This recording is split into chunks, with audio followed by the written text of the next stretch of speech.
call the meeting to order of the committee to hold for October 24th, 2023. We'll have trustee Dobson read the territorial acknowledgement, please. Get a copy, sorry. Are you reading We acknowledge that the land on which our schools and district buildings are situated is a traditionally unceded and unsurrendered territory of the Algonquin people.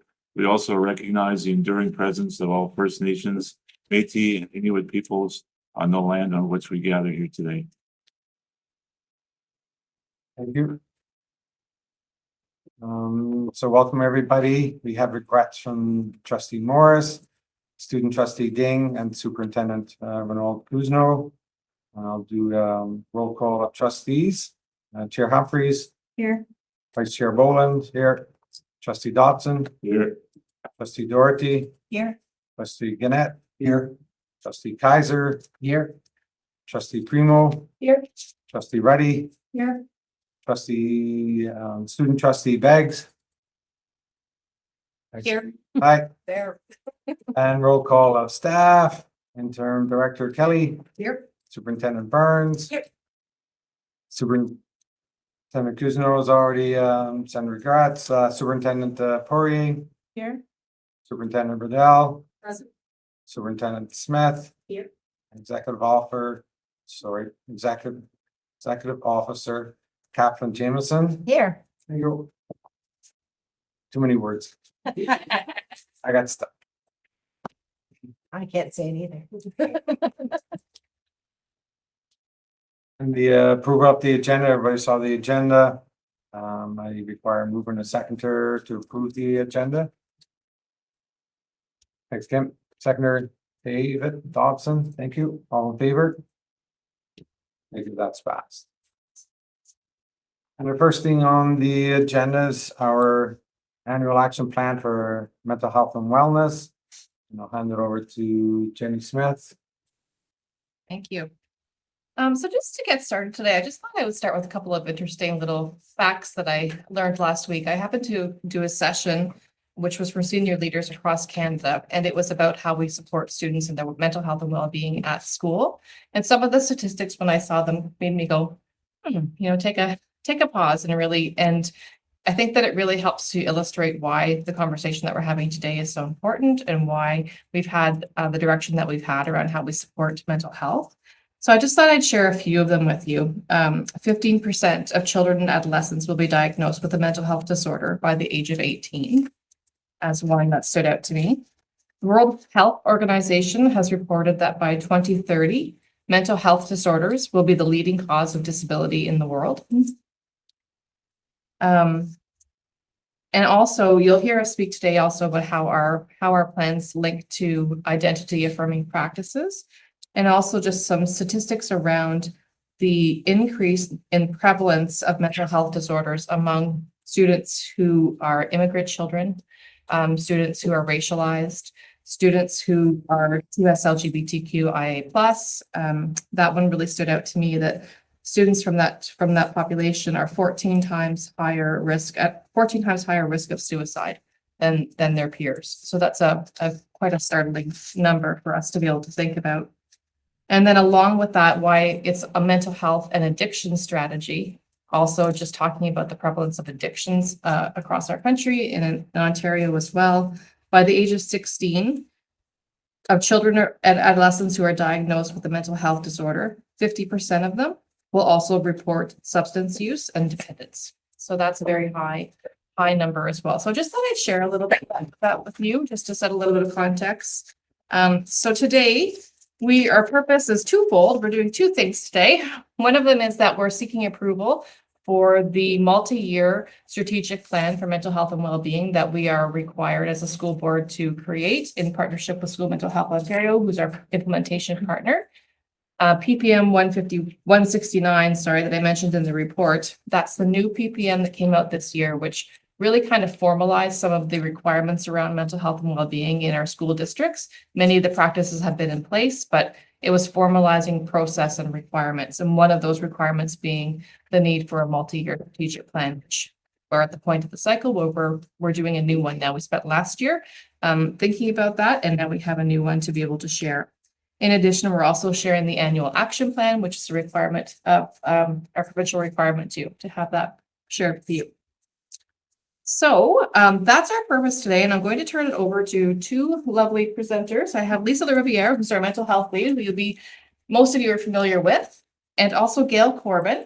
And Gail, where's Gail? There she is over there. Gail has been a member of the mental health leadership team, and beginning in this year, Gail is working in the role of principal of tiered supports in mental health. So they're going to walk you through the key aspects and explain some of the thinking along the way. Does that sound okay? Yeah, absolutely. All right. Okay, thanks, Jenny. You're welcome. Well, it's nice to see everyone. I'm pleased to be here to talk about the multi-year strategic plan and provide an overview of the key actions that are highlighted in year one of our annual action plan. So Jenny mentioned the mental health leadership team has been working towards the development of the multi-year strategic plan over the last couple of years. So in 2021-22, we implemented a stakeholder survey to gain interest or feedback around strengths and needs in the area of providing tiered mental health within our schools. We received survey responses from principals, vice principals, special services staff, central staff, support staff, school support counselors, and educators. Last year, the mental health leadership team met to be able to review that survey data. And we also took into account board scan data, which is through School Mental Health Ontario, which helps each school board to align with provincial tiered frameworks, resources, and supports for leading mentally healthy school communities. So each year we fill out the board scan, and then they provide a report back of our school board comparing all of the school boards across the province. So we're able to kind of see where we align with the provincial directions and supports. So the two graphics that are shown, actually, sorry, I'll move my slideshow as we go. I apologize. The two graphics that are shown here, the top one is the triangle, and we're used to thinking about our tiered support model in a triangle fashion. So with green being at the bottom for tier 1 mental health promotion, in the middle we have blue, tier 2 for prevention, and at the top in purple, tier 3 for intervention. School Mental Health Ontario has now introduced a circular representation for us to think about. It still uses the same colors to represent the tiers. It just dives a little bit deeper into what do we mean by tier 1 and what are the explicit things that school boards need to be thinking about as they're implementing plans and support for this. So you can see that we have 4 priority areas outlined as part of our multi-year strategic plan, with increased focus in the area of tier 1, as highlighted in green, engaging educators, students, and parents with a strong focus on mental health literacy, stigma reduction initiatives. And then we have our 4th priority in blue, which really covers our tier 2 and 3, thinking about early intervention and clear pathways to care. So I'm just going to highlight a little bit around, I don't know how well you can see the circular representation, but I'm just going to kind of highlight some of the areas that they focused on. And as I go through our strategic plan, you'll see where we align with the things that they're talking about. So in tier 1 is still green, and there's a strong focus here on mental health promotion, mental health literacy, and stigma reduction, and the need to engage educators, students, and parents in this work so we can all create a strong foundation of support, really getting upstream and doing a lot of promotion work so we can help prevent the development of problems. In blue, we still have tier 2, which really focuses on early intervention, student support, and then when needed, being able to provide prevention and early intervention services using our brief services model. So this involves the work of our school support counselors and our school-based social workers. In tier 3, we still, in purple, is intensive service and support pathways. So still connecting to the community partnerships and resources that we have. And I'll talk a little bit more about that as part of the multi-year strategic plans. Also new to the circular framework is an increased focus on the need for culturally responsive and identity affirming practices, and with every student at the center of our decision-making and planning. So you can see right in the center is every student, and I actually like that change in language, which moves from we used to say all students, and now we're being more specific about every student and thinking about their identity, their culture, and their particular needs.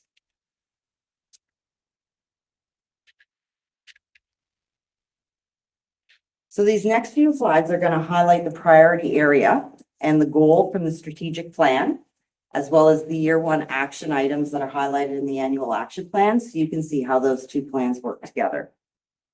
So the first priority area is educator and student capacity building. Here we aim to strengthen foundational conditions for building educator and student capacity for engaging in identity affirming, mental health literacy, stigma reduction, and mental health promotion in the classroom and school community. So this year, we're focused and we'll be engaging stakeholders in the development of a clearly articulated vision statement for student mental health. We want a vision statement that everyone can engage with and remember. We want a vision that reflects the voices of our stakeholders and therefore produces meaningful engagement in being able to realize this vision together. We also want to build educator and student advisory groups. We want to be able to plan with and for educators and students as we're trying to dig deeper into tier one. We recognize that their voices are essential and how we roll out resources and support the uptake of those resources by educators and students at the classroom and the school level. We'll continue to deliver training, but we want to identify a process to be able to track all of our initiatives, our training, our protocols, and the resources that we're distributing throughout the district. This tracking is going to allow for an overview of our areas of strength where we can leverage that capacity, as well as show us where we still have areas of growth and being able to create sustainable change over time. The second priority area is student leadership, participation, and agency. And here we're seeking to establish grade and age-appropriate leadership opportunities, addressing the skill areas that are most important as identified by students. So this year, we're supporting educators to implement the grade 7 and 8 mental health modules that were developed by School Mental Health Ontario, rolled out this year as mandatory by the Ministry of Education. So right in September, we got busy developing an implementation team. We have 2 passionate educators who teach grade 7 and 8 health, who were eager to join the implementation team along with myself. And we organized and mapped out all of our grade 7 and 8 health teachers. So we have 51 across the school board and provided 3 full days of release to be able to introduce them to the modules and help teach them and show them about how to implement them in the classroom. So we've done 2 of those. We have our final one coming this Friday. And as part, School Mental Health Ontario developed an awareness video. I'm just going to show 2 minutes and 36 seconds because it really provides a nice overview of what the modules are about and why they're so important.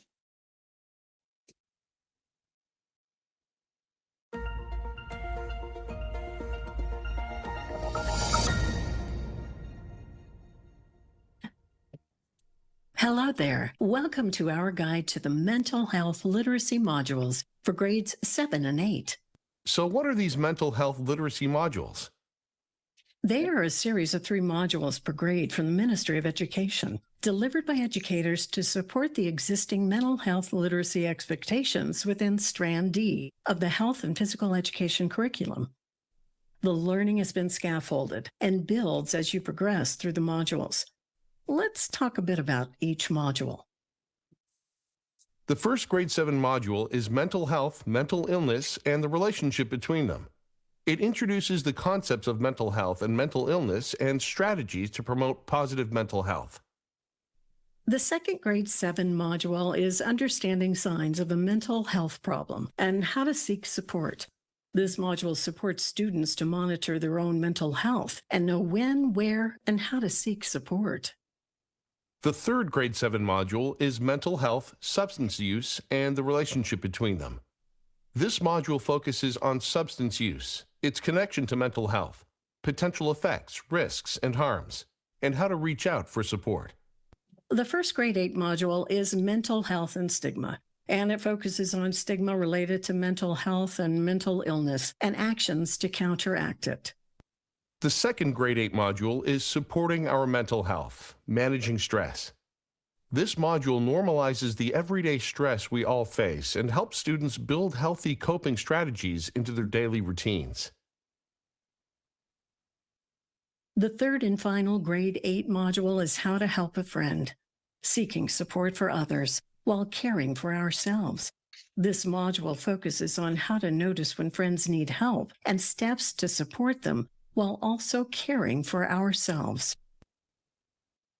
So, why are we teaching mental health literacy? There are many important reasons to prioritize mental health learning. Students want to learn more about mental health at school. This type of learning helps students develop skills that support positive mental health. Mental health learning supports learning in all other areas, and it inspires students to reach out for support when they need help with their mental health. Great. So that gives you a bit of an introduction into the modules, what they're about. And I did just want to bring something to pass along because we've just started implementing these. So the two educators that are on the implementation team went ahead to implement them so they would have some experience being able to show other educators. And out of it so far, we've seen students wanting to do school announcements about mental health and breaking down stigma, creating posters. So here's an example of some of the posters they created to be able to put up around their school and in washrooms.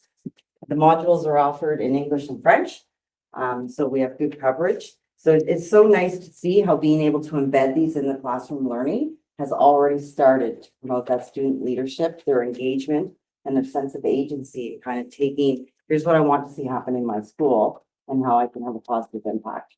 So it's very powerful and it's good to see, especially that we're just starting. So I'll just keep going in terms of the action plans to be able to support student leadership. The mental health leadership team, along with our student advisory group that we will form, will also help to identify a core set of resources to be able to support students with developing strategies to be able to identify and cope with stress and emotions. And we also want to explore strategies to ensure access to equity-based, culturally responsive, and identity-affirming practices.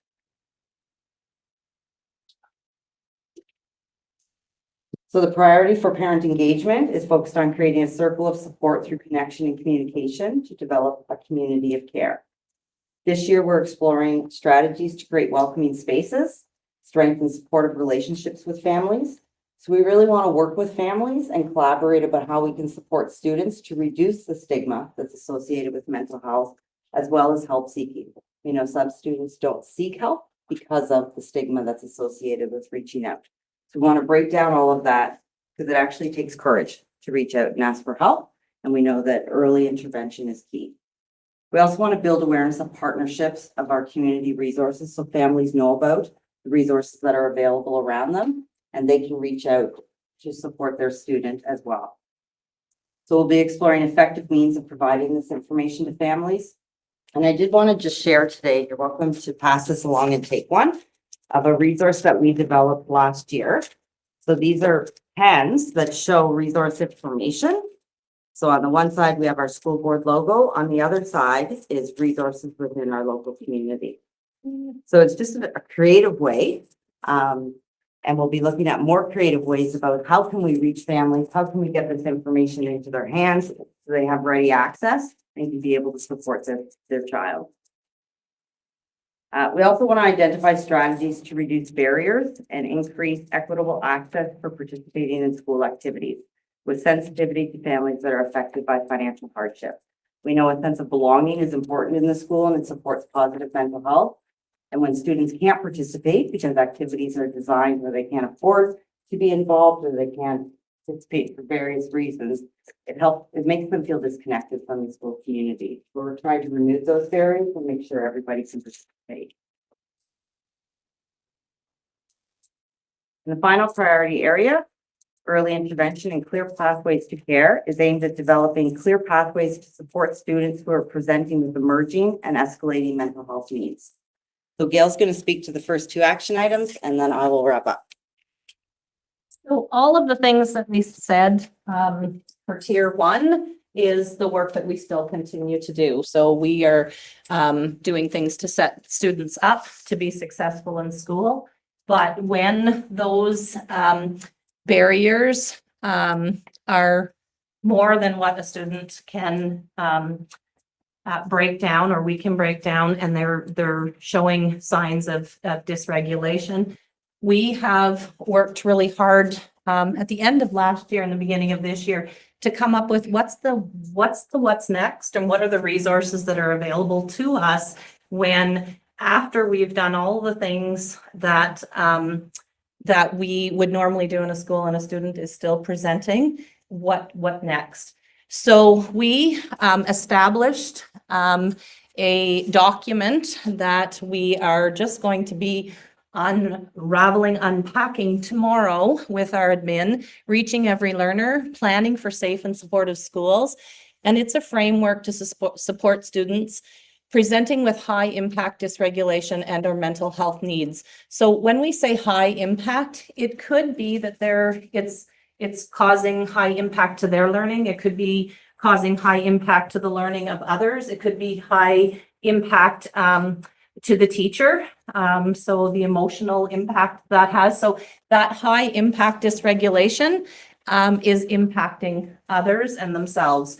So what are the tools that we have available to us? So we have put a document together, and it talks about planning for all. So all students, things that all students would benefit from, necessary for some, but good for all. And it goes into visuals. It talks about how visuals are good for students, how we need to ensure that we have welcoming spaces, how we do our routines in classrooms, what environmental things are impacting students. And so the document sets out what is good for all. And it's to be used for school teams. So in an elementary school, your SSC, your administrator, and your CERT teacher to sit down and look through the document and kind of say, where's our school at? So do we have all of these things? And if we don't, what things do we want to look at first? And then despite doing all those things, we have welcoming spaces and we have visuals and universal design for learning is happening. And still the student is presenting with some difficulties and some concerning behaviors. What are things that we have for some students? So then we have a layer for some students. This is where our SSC work comes in, and they would do some CPS and some what we call ALSUPs, which are assessment of lagging skills and unsolved problems. And looking at it at that layer. And then, okay, well, despite that, we're still having some difficulties. What next? The next layer, we're planning for a few. Those are students that maybe we're looking at specific type of an autism type program. Maybe we're looking at, maybe it's something where we have to go to a VTRA. It's not a progressive, but it's something that happens. Maybe it's something where we're looking at a school for students who have difficulty learning, so an ECPP. Maybe it's looking at, lots of things I can't think of right now, but it's that next layer that we're just doing that for a few. And then we've got special circumstances where we're at the point where we've done all of these things. And where are we looking at? Are we looking at calming spaces? Are we looking at personal learning spaces and those kinds of things, so that the people who are working with the students every day are not left with what now? After that first thing, what now? So it kind of gives them a progressive idea of this is the next layer and this is the next layer. And we catch almost all those students in the planning for all, but then there's concerning behaviors that go beyond that. So the next part is continuing to leverage the SSC skills. So right now we started proficiency training in CPS with our secondary SSCs. Do you want to just say schools? Yes, school support counselors, sorry. And so we're looking at collaborative and proactive solutions with them and looking at the model, Ross Green's model of kids do well if they can. And so we just had our first session this morning. We also are having those sessions with new school support counselors who've just joined our team this year. And we're looking at how we can use collaborative and proactive solutions in our meetings when we have student success meetings in high school. So instead of having conversations about what's going on at home, what's happening for the students, those are things that are beyond our sphere of influence. These are the things we're having difficulty with at school. and how can we support them? So that's the work that we are doing this year and continuing to use all of those tools so that our staff are equipped to be able to plan for all and some and few and so on. So I will let Lisa talk about the tier 3. Great, thanks, Gail. Okay, so we have done a lot of work at tier 3 to develop community partnerships over the years. So we're to continue doing that work and strengthening our pathways. We'll be reviewing our pathways really to make sure that the outline of how we've said families can get there is clear. So staff know the pathway to be able to access resources. We're going to expand partnerships where needed to be able to be culturally responsive. And once our pathways are clearly outlined, then we will seek to promote access and make sure families have access to the information.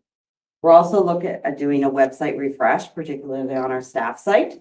It's been a compilation of things over the years, so we want to clean it up so all of the resources are readily accessible and they can see and have access to our team members. We're also updating our suicide risk protocol. We started this work last year, seeking some legal counsel and talking to other school boards. We're particularly focused on how we can support students who are presenting with chronic suicidal ideation. And is there a way we can support them to remain at school and plan for safety when needed? So we're continuing this work this year to see how we can best support students' needs across the board. School-based social workers are going to continue to implement fall and winter student anxiety management groups, which were very successful last year. And I'm just going to wrap up with some of the data that we reported to the Ministry of Education about our tier 2 and 3 services and supports from last school year.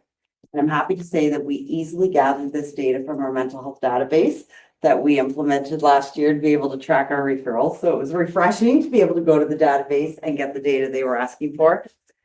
The school-based social workers supported 365 students with mild to moderate mental health problems and supported 250 tier 3 referrals to community supports.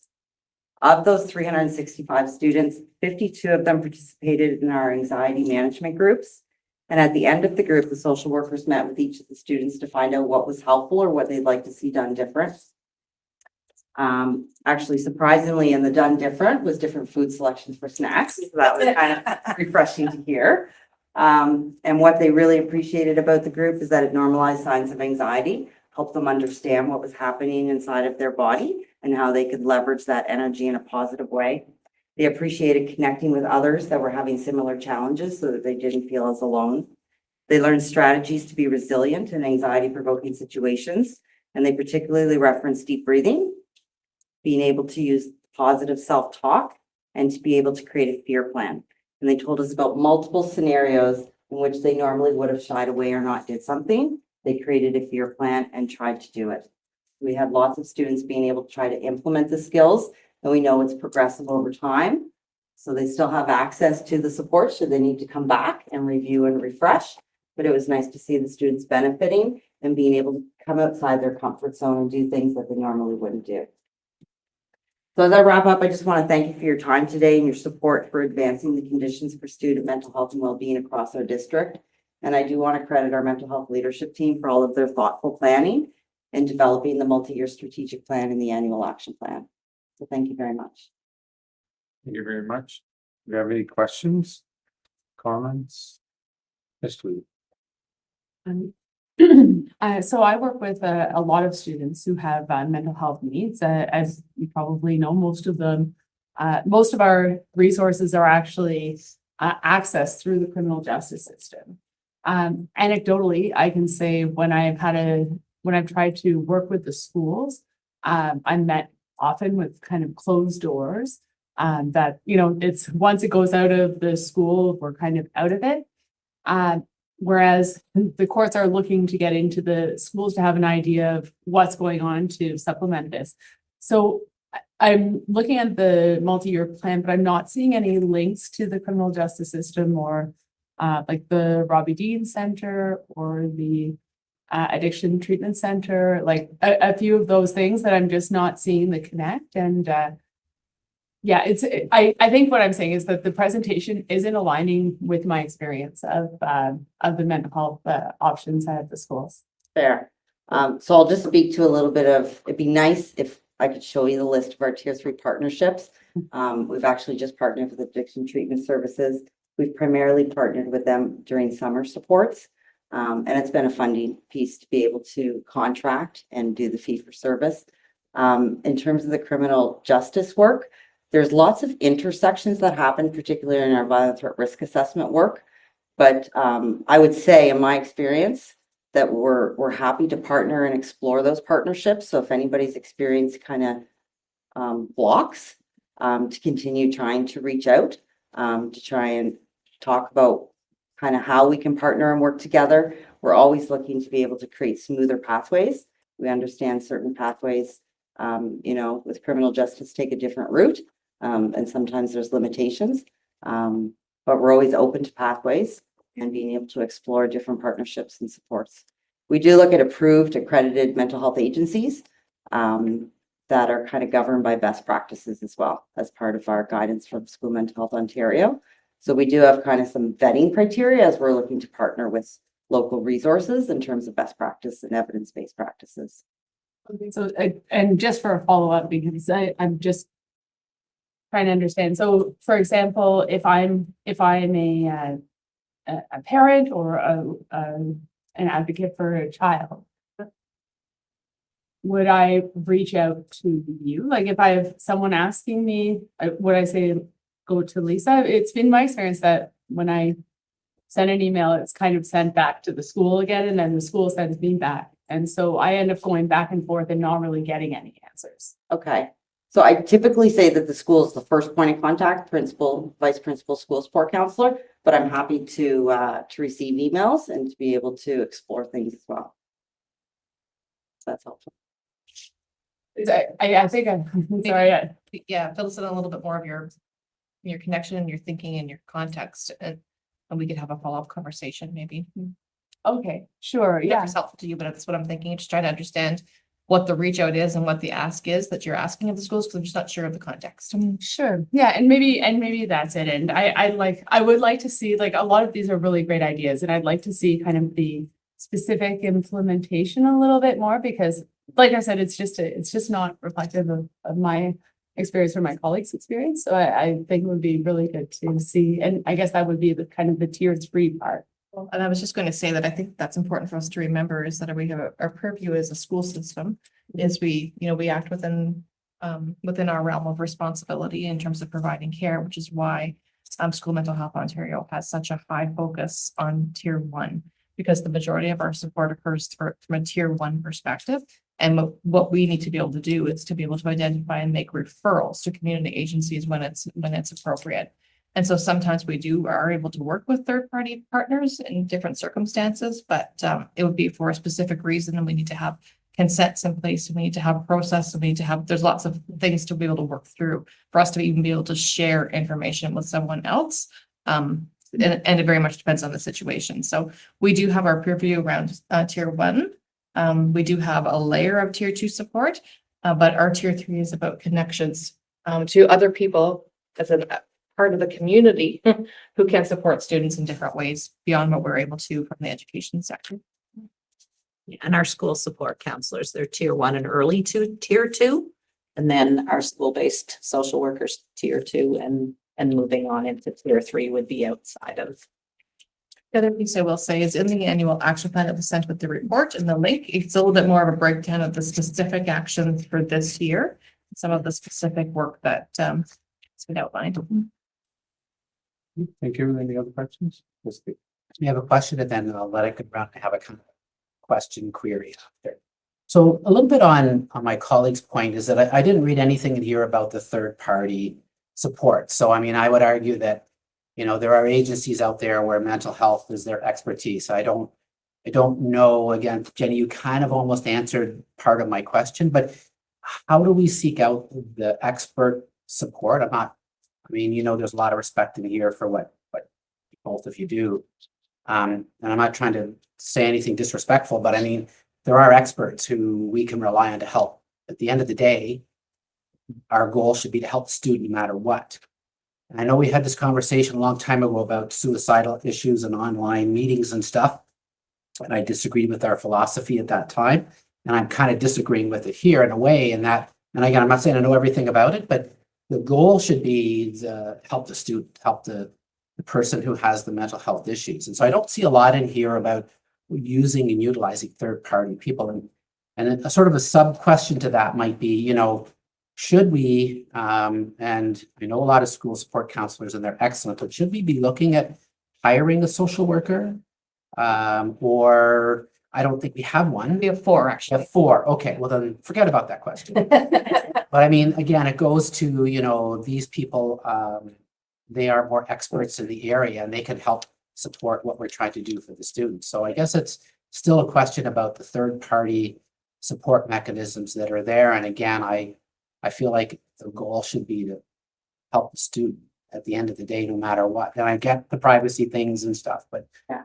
you know, again, I've been told, you know, we're not allowed to push these types of things, but sometimes, you know, you have to put the need of the student before, you know, perhaps a policy that doesn't fit or apply. That would be the way to phrase it. So I would just say we always do aim to have the student at the center in terms of what's best for them and the services and supports that they require. right. We have various partnerships. I almost feel like a review of all of our tier 3 community partnerships would be most helpful.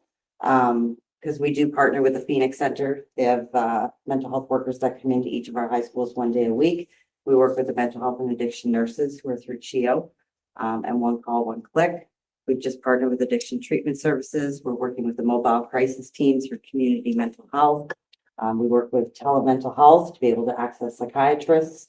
We're able to kind of diagnose, PMFRC, like Family and Children's Services. So did I victim miss this in the services. report, or is it just this was report had a different, because that's kind of what I was looking for, and that's phenomenal, I think, but I didn't read it in And It I does think fall it's into probably our- just here because it, that area. yeah, the referral goes on. And then, and our school-based social workers are the ones who support us to Okay. make those connections. Okay, Yeah. And so that's the work that the social workers will do if they're not doing the work, that then, or they'll do some of the work and then our outside agencies will. and I'm sure I just missed it, but it's nice to know we have. I wasn't explicit in listing the services, but it is grouped in that tier 3. Okay, And that's why I said we've already established extensive kind of partnerships. We're looking to expand to make sure that we're being culturally responsive, but perhaps an outline of all of those services would have been helpful. I think I've just add too, I think that like from what I'm reading and understanding and my past involvement in what you're doing is that we, at the beginning of whenever we entered into this more, Dave, there was a lot about how are we increasing community outreach, right?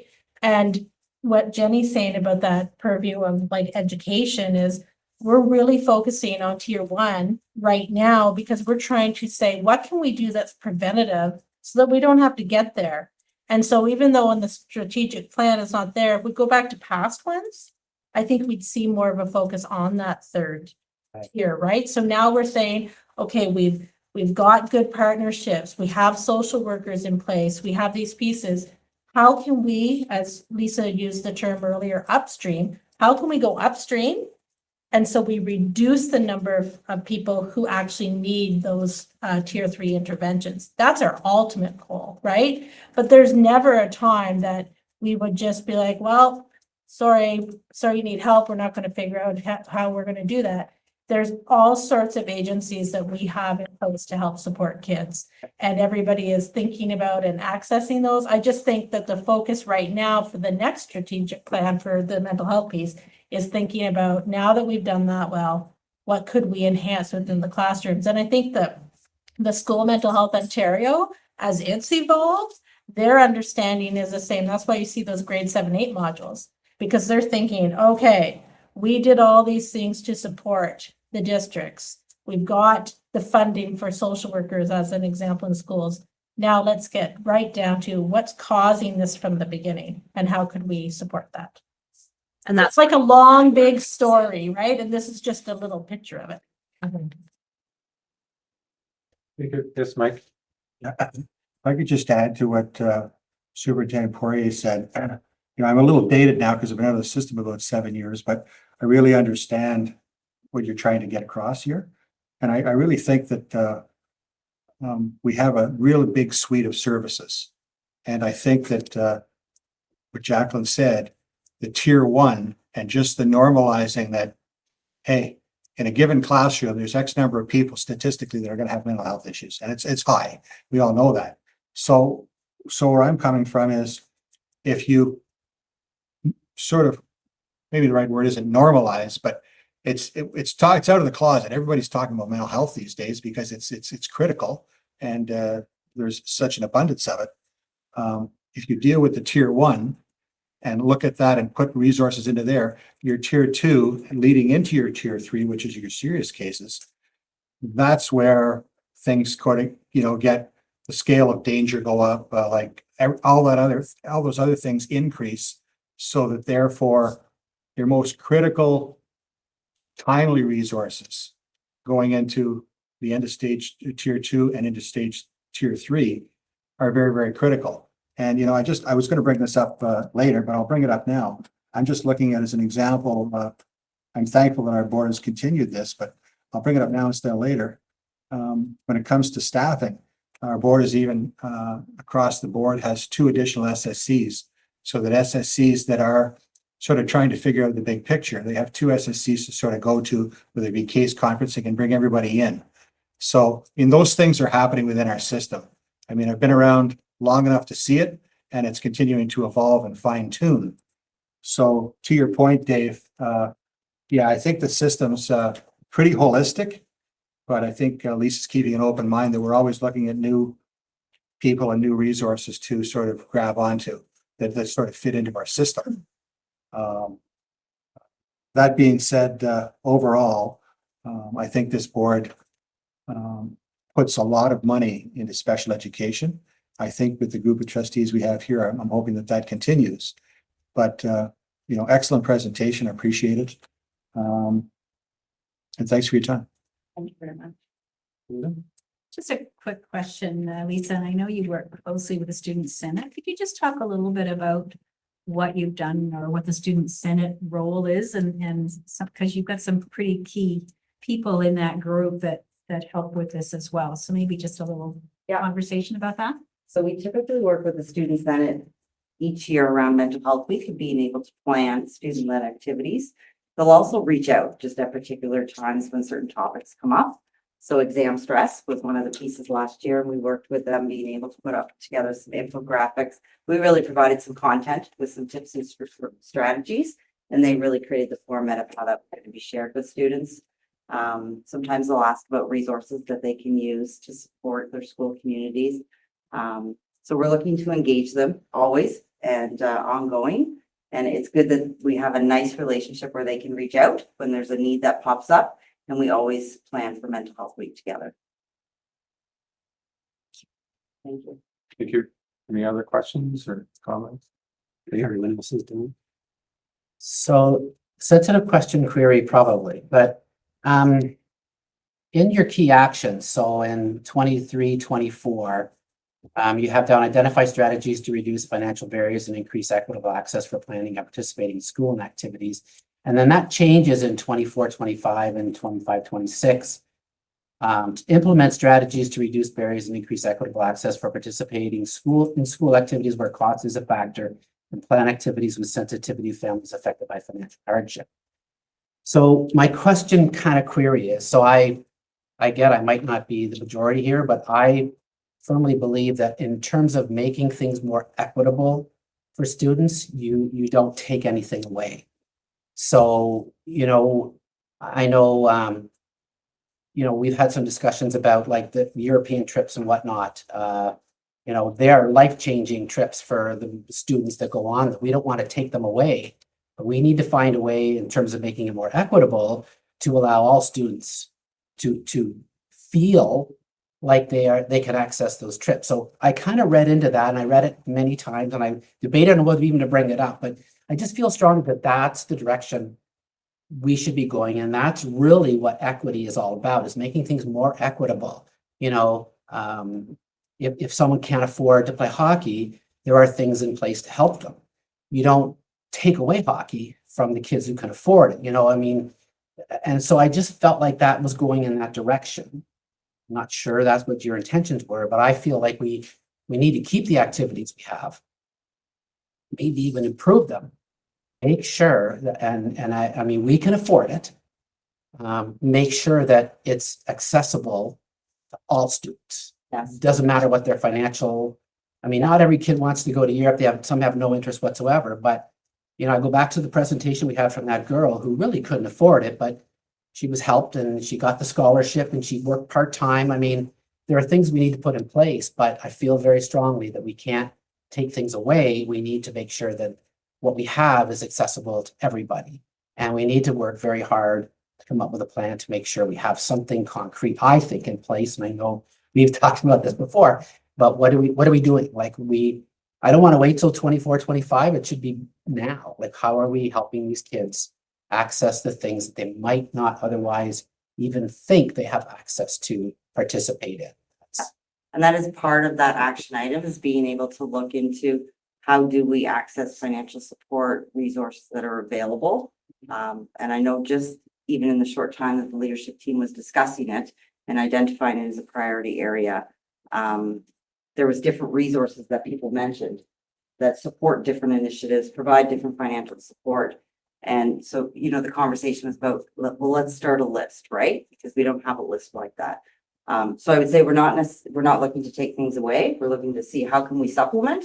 We're also looking to see how can we plan. Are there certain small tweaks and changes we can do in Spirit Days, in certain things that we do within the school environment that we could just make it more easy for kids to access, because there is not a financial cost to participating per se.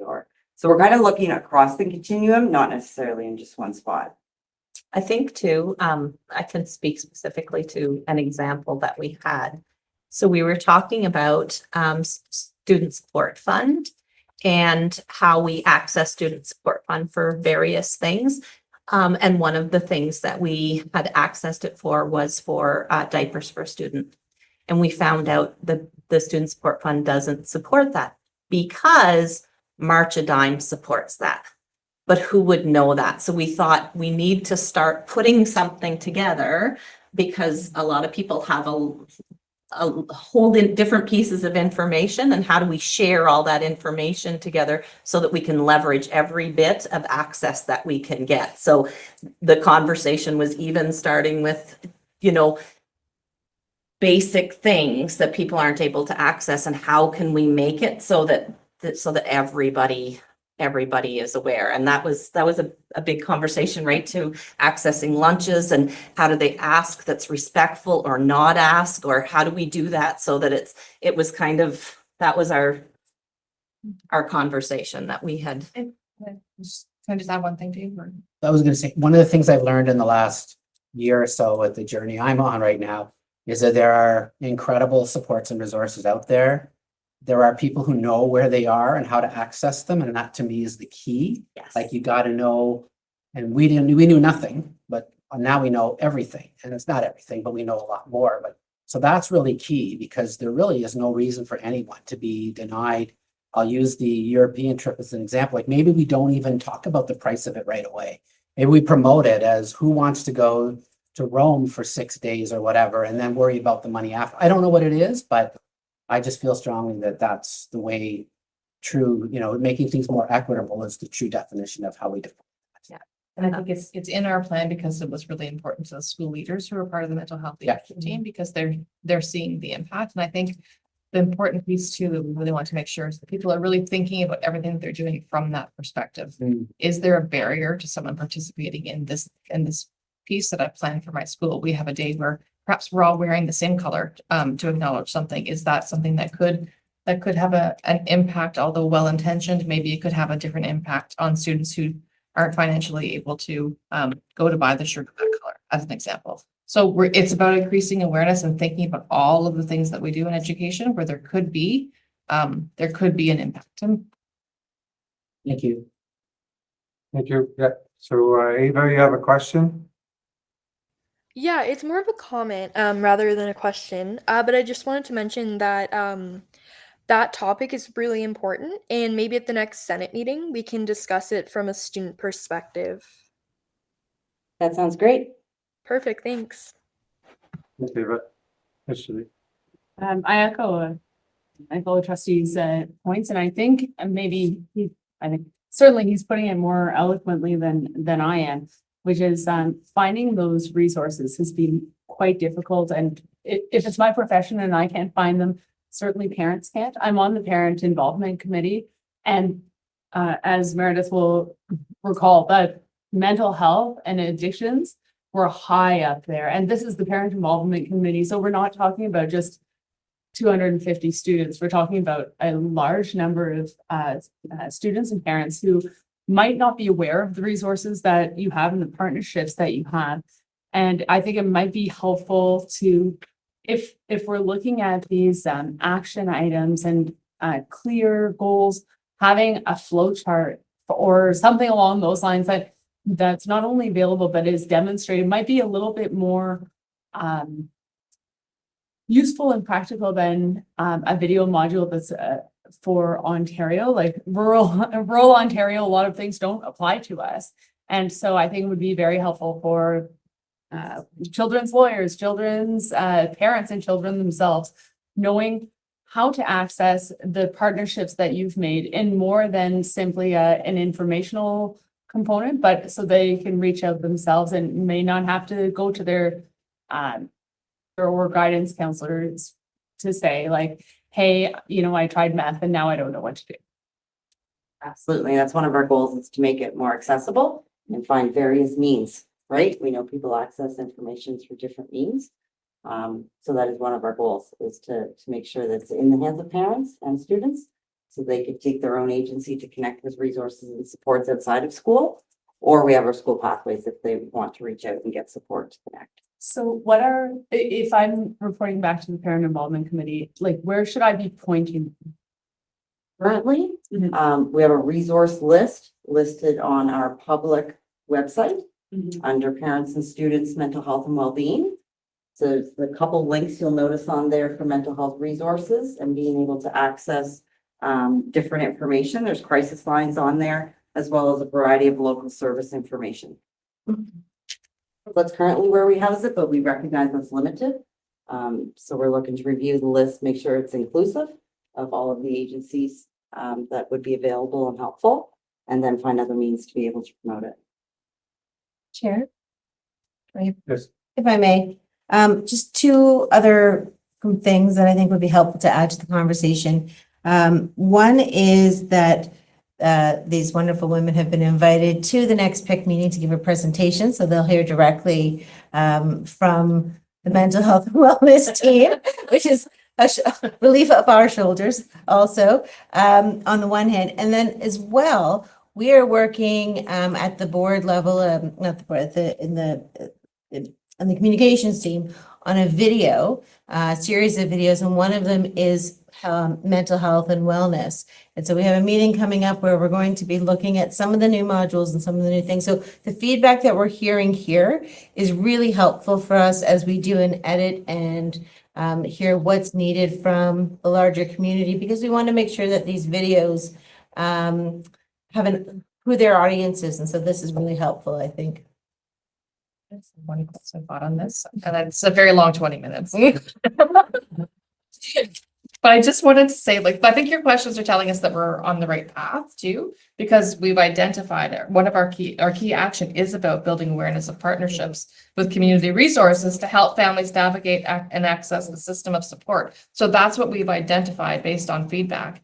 And what you don't see here, because this is an overview of priority areas and key actions, each one of these is broken down into more specifics of next steps. And that's also the work of the leadership team and the advisory groups that they're talking about putting together, because this is what we want to accomplish. Now the work is figuring out the how, and then based on and how we're going to monitor the impact of that, right? So this is the high level overview of broad areas that are key actions, but each one of those has specifics and specific actions that some are already in place and thought about. Some will come about as the result of the leadership teamwork and the advisory groups. Yes, right. Promise I'll be brief, Chair. Just lastly, I can remember back in the days when Mrs. Poirier and I worked at Fellows High School many years ago, we had fees for students. Just want to show you how far things have come. They haven't been around for quite a long time. So, I mean, I can remember to the point where back in, call it the old days, they almost used to chase students to get their fee. And it was even at the point where back then, many years ago, it's like, well, you can't play on this team till your fee's paid. I mean, if you did that today, I'll tell you, there would be crying from the rooftops. So I'm just saying the evolution's there. We're moving in the right direction. We just have to look at the cost of living, food banks, et cetera. And it's all, you know, I mean, the people's needs, just not in mental health reasons, but in just, you know, putting food on the table, et cetera, have dramatically increased. So I've kept it brief. Thank you.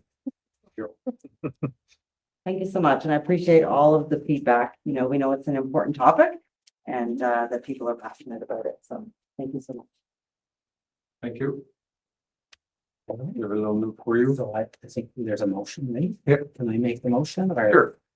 So I would like to make a motion to adopt as written here for your wonderful plan. Whereas the Ministry of Education requires that the Renfrew County District School Board develop and implement a 3-year mental health and addiction strategy.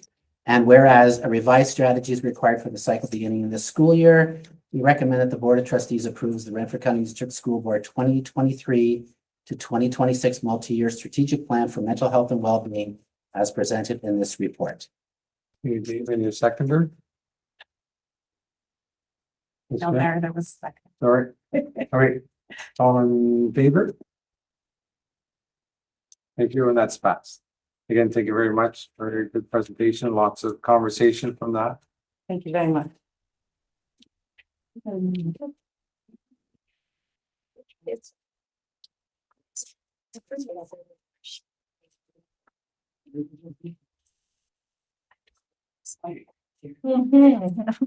want to be back in the old days. Nice. Sparingly. Sometimes I don't feel it till I look at the mirror. Oh, or when you say how long you've been retired, or, I know, crazy things.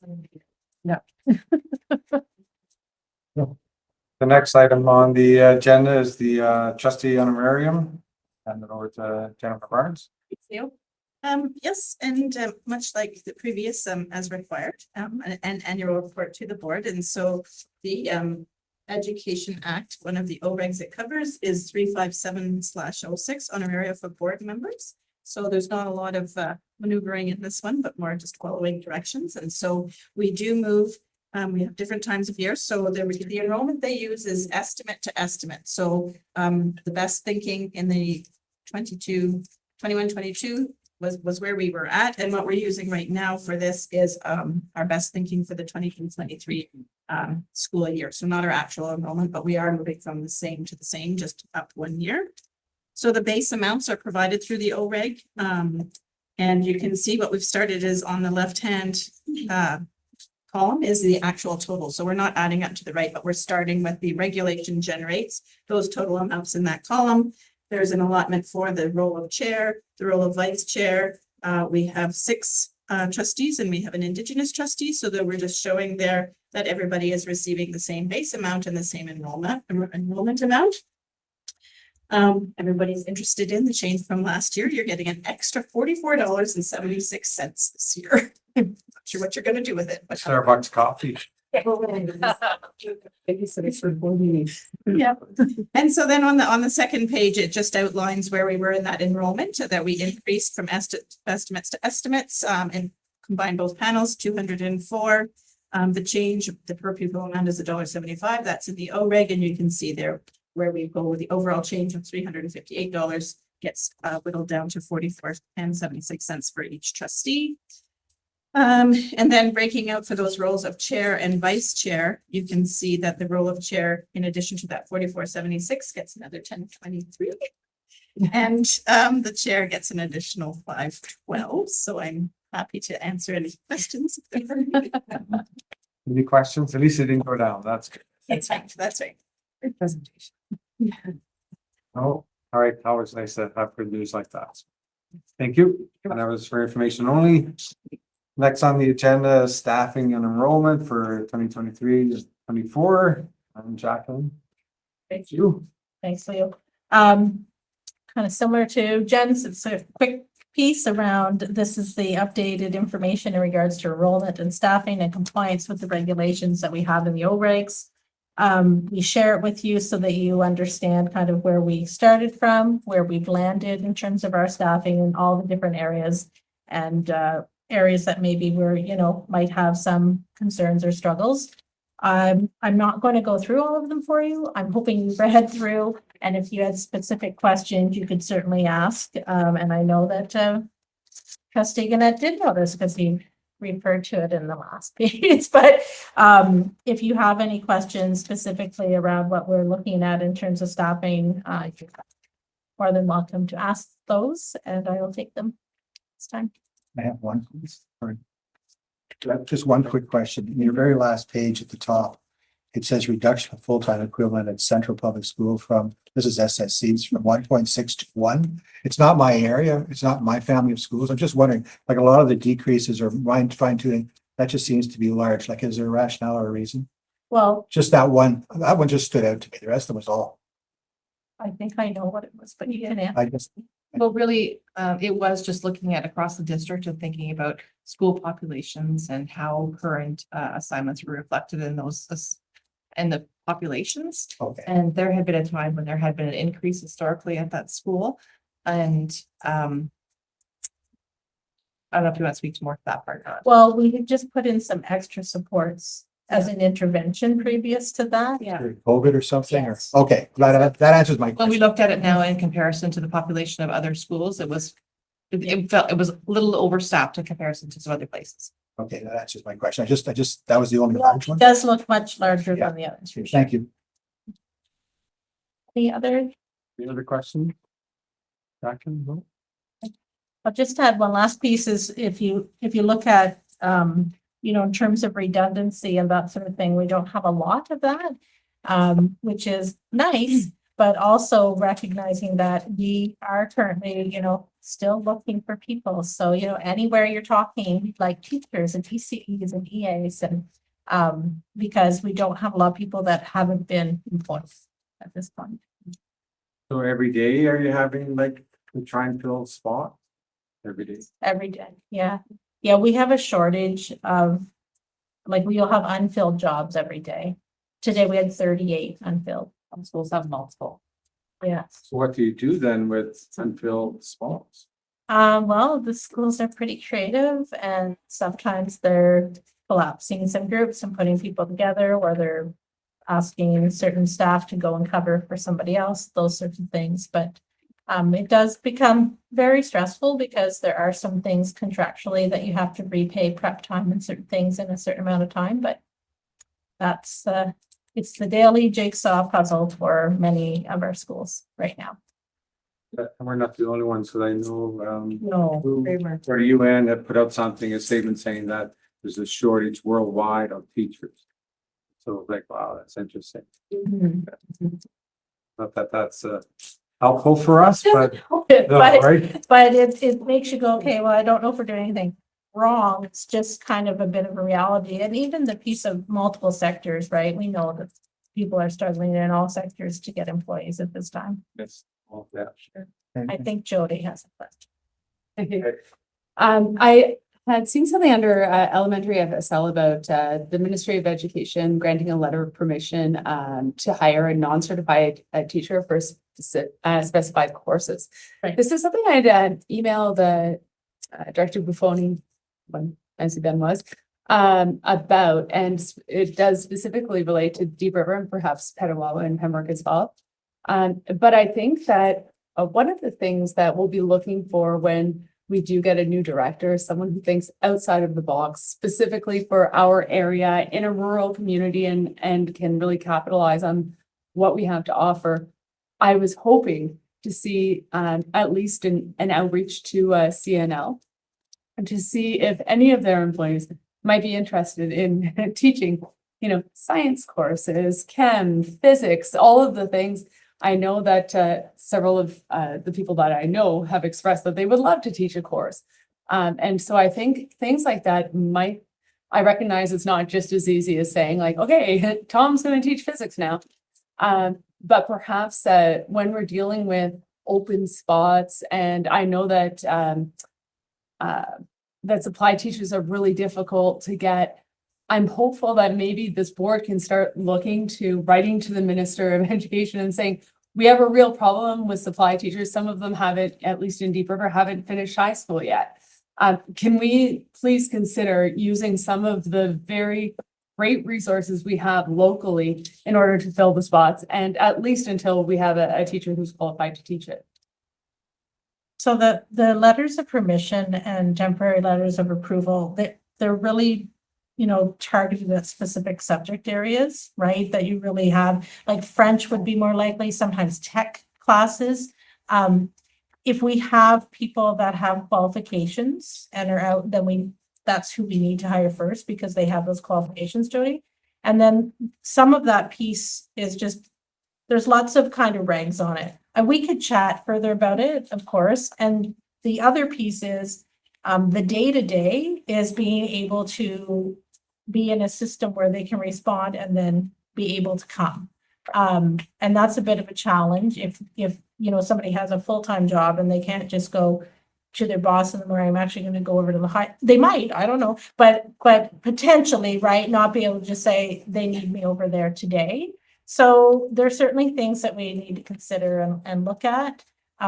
There's that piece around that commitment to the job, like the people on the temporary letters, right, are coming and teaching for the full semester or year with us in order to make sure that we have somebody at the time. And they should be looking to secure the certification. So when we hire people on those letters, we're saying, and you're planning to get certified, and they're saying yes. So they're becoming certified teachers. If they don't actually get the certification, because sometimes with FSL, that's a little tricky. We've had a few people who last year said they are willing to become, and they were not successful at it. So they do not hold a permanent position with us. They hold an occasional, and then they get placed in that sense. Okay. Yes, no, absolutely. And I'm excited about this because I see this as a crisis, particularly when we're so far out, there's not a lot of options. Right. But yes, I think of partnering with CNL and AECL to get a pool of people who their managers or sub directors and all of the people agree that this is an allowable out of date for work. I think that type of partnership is something that's innovative, that responds to our community and also responds to a crisis that we have right now. So I think that I really appreciate how difficult, or I probably don't appreciate how difficult your job is to try to do this. But I really want to work and help use any networking that I have to solve the problem and I'm not saying you're doing this, but not to sit back and say it's a supply teacher shortage. Like if there's any innovative ideas, I think we need to identify them and jump on them as much as we can. Thank you. Oh, no, I was just going to add further to what was said here is the idea of liability for those. There have to be our staff, and the unions, I think, would struggle with some of this because of the certification pieces. But appreciate, that the knowledge that individuals have. But I think it would be challenging. But again, open to hearing some kind of ideas. Right. Okay, thank you, everyone. On to the next item. So math action plan. Kristen? All right. Okay. So this year, at the end of last school year, we received an overview of the math action plan for all districts.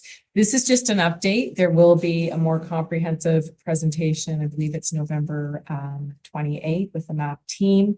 But just to let you know, there were three main areas in which the ministry wanted schools to look at.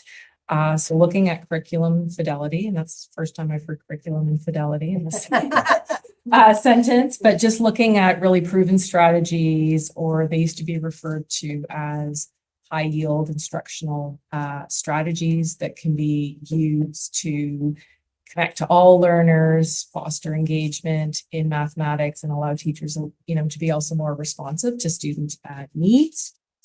The other was looking at the ongoing learning of mathematics, more specifically for teachers. As you know, in 2022, there was the release of the new math curriculum from grade 1 to 8 and from grade 9 as well. And the overall strands changed with that to be more responsive to the world in which we live right now. And one key component of that was the social emotional learning of mathematics that is really factored in a number of regards to the learning of math.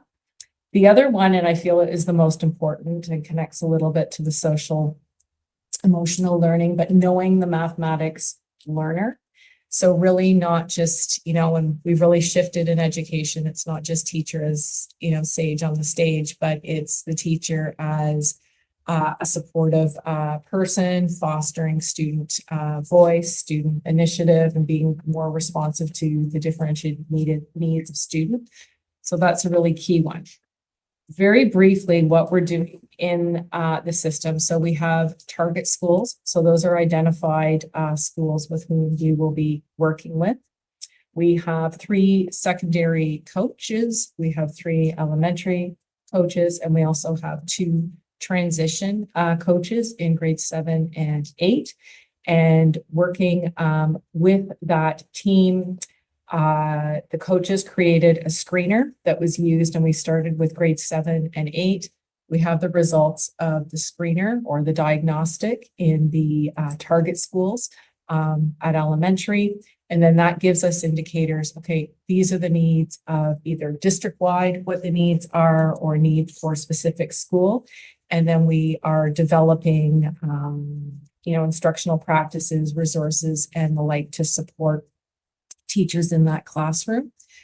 We also have 2 grade 9 target schools, and there is a math team within that school who consists of the principal and math teachers of grade 9 in that school, and working collaboratively on strategies to help improve, the mathematics understanding of students and certainly the overall achievement. So there's a lot to the process. It is a year long, but we have put a lot in place thus far. There actually is 2 pages that I wrote up of information that I won't share with you because it's a little onerous, but just to let you know, it has been presented to the elementary administrators at the ACES meeting in October, as well as at the secondary, the CAS meeting in October as well. We have also worked with each of schools developing a plan. A key component of this as well is the administrator being at the table with the instructional coaches and also with the classroom teachers within the class, and really having that responsive interaction with students and observing what the needs are. We do have different reporting dates. We have one in November, one in February, and then one in June. And I know Jenny is going to speak about EQAO, but that is a component looking at our target schools and what the needs are. But really the focus is improving it's grade 3, 6, but also working with the transition group for grade 7 and 8 to prepare them for grade 9. And then to help to support that grade 9 math achievement as well. However, there is a big presentation coming at the end of November, and it'll be, much more fulsome and comprehensive. And the 2 system principals and a couple coaches will be here to present what they've been doing. But it's funny saying math and really smiling. I'm really happy with what the team has done, and it's been really good at the school level, the commitment as well. And I think we've actually had a couple of districts reach out for the screeners and such that the coach has created. So I think we're well underway. I find out actually the meeting on Thursday morning, and so we'll find out where we stand, but we'll be back at the end of November. Thank you. Sounds good. Any questions? Looking forward to November. Yeah. Yeah. For more in-depth report. Thank you. On to, as you mentioned, so EQAO achievement data. Back to you, Jane. Okay, sounds good. What are you? Yeah, thank you, Nan. And it's good to put the slides up for you to see. Okay, so we wanted to just give you a bit of an overview today about our results, but also just helping to set the context a little bit about how we use EQAO results in our district and what they mean for us. So just wanted to walk you through some of that. Sorry, would it be easier if I just, you can go ahead to the next one. This one? Yeah, okay. Oh, sorry, yeah. Look at that. Don't turn your heads. Yes. Background. So in Ontario, all school boards participate in the EQAO assessments at the following grade levels. So we have grade 3 in the assessment in grade 3, and grade 6 focuses on reading, writing, and math. And in grade 9, it's solely a math assessment. And then in grade 10, it's a literacy assessment. So just a bit of a background for you.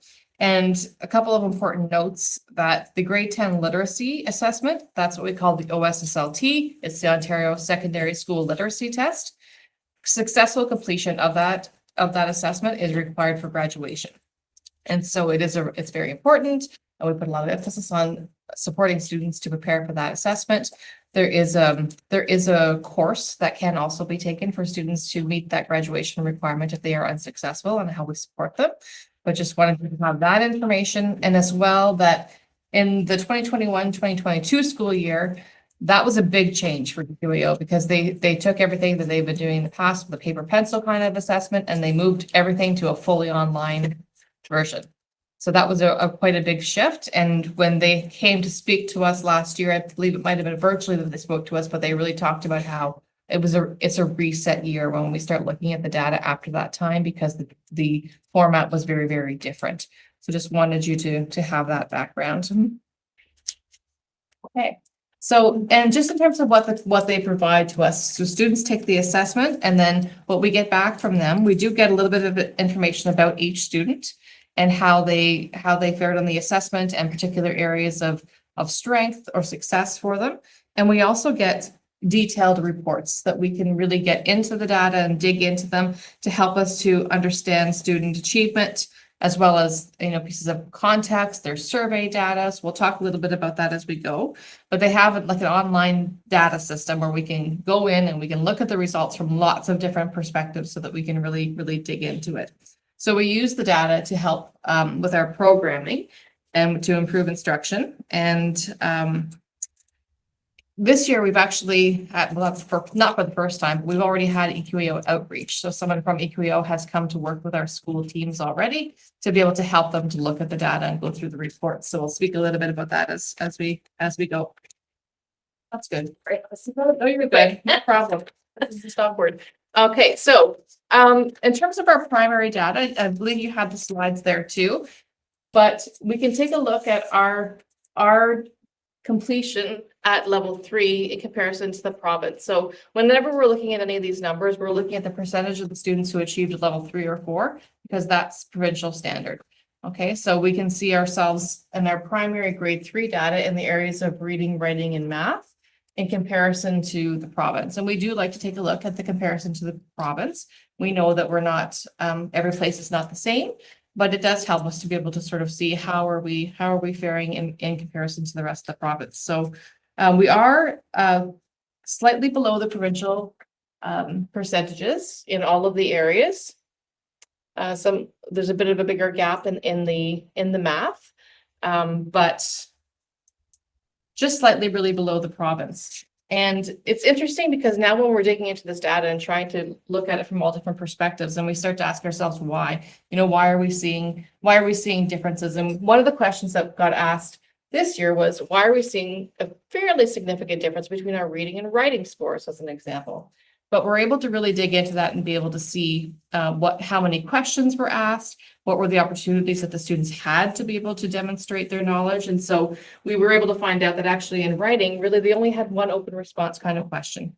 And the EQEO outreach folks said, really, it could depend on the subject of that prompt. If it was something that the students weren't really interested in or weren't aware of, it's just another, we have to be looking at the assessment as one piece of information. Okay, that's So just with, if you go back, right, so, or even there, so just the difference between us right at 55% and the province at 60. So is the math initiative, is it also to help improve these scores to get us up as well? That is how kind of the target schools are determined for additional support. So, I can go to the next one, Hannah, thanks. So this one just gives a little bit of, it's a bit of a comparison between this past year and the year before and how the impact and how our scores have changed. So in primary, all of our percentages went up. So we had an increase in the number of students achieving at provincial standard in reading, writing, and in math, which was really, really good to be able to see. And interesting too, again, we dig into the data and in writing as an example, we're able to find out that we went up quite a bit and we're quite happy with that improvement. But we also found out that 26% of the students who were level 2 were one question away from being a level 3. And so it's, we take a look at that and then we look at, well, what type of question was that? So asking ourselves lots of good questions about the data. Okay, so again, we only really are looking at the past couple of years because that's a bit of a reset year. New format of tests plus past post-COVID on top of that. So we're looking at the past 2 years as we go forward, okay? Okay, and then when we look at our junior data, this is our grade 6 assessment.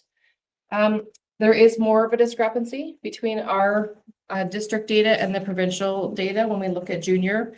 And of course, the bigger concern that kind of stands out there with the math, looking at our results in mathematics, with 35% of our students in grade 6 achieving provincial standards. So that definitely does stand out to us. It is an area of focus and does tie to the math achievement plan. So right now, as an example, they're looking at who are those students, what schools, is it particular types of questions, is it particular areas of math, and that's helping to inform all of the next steps to support math. Okay.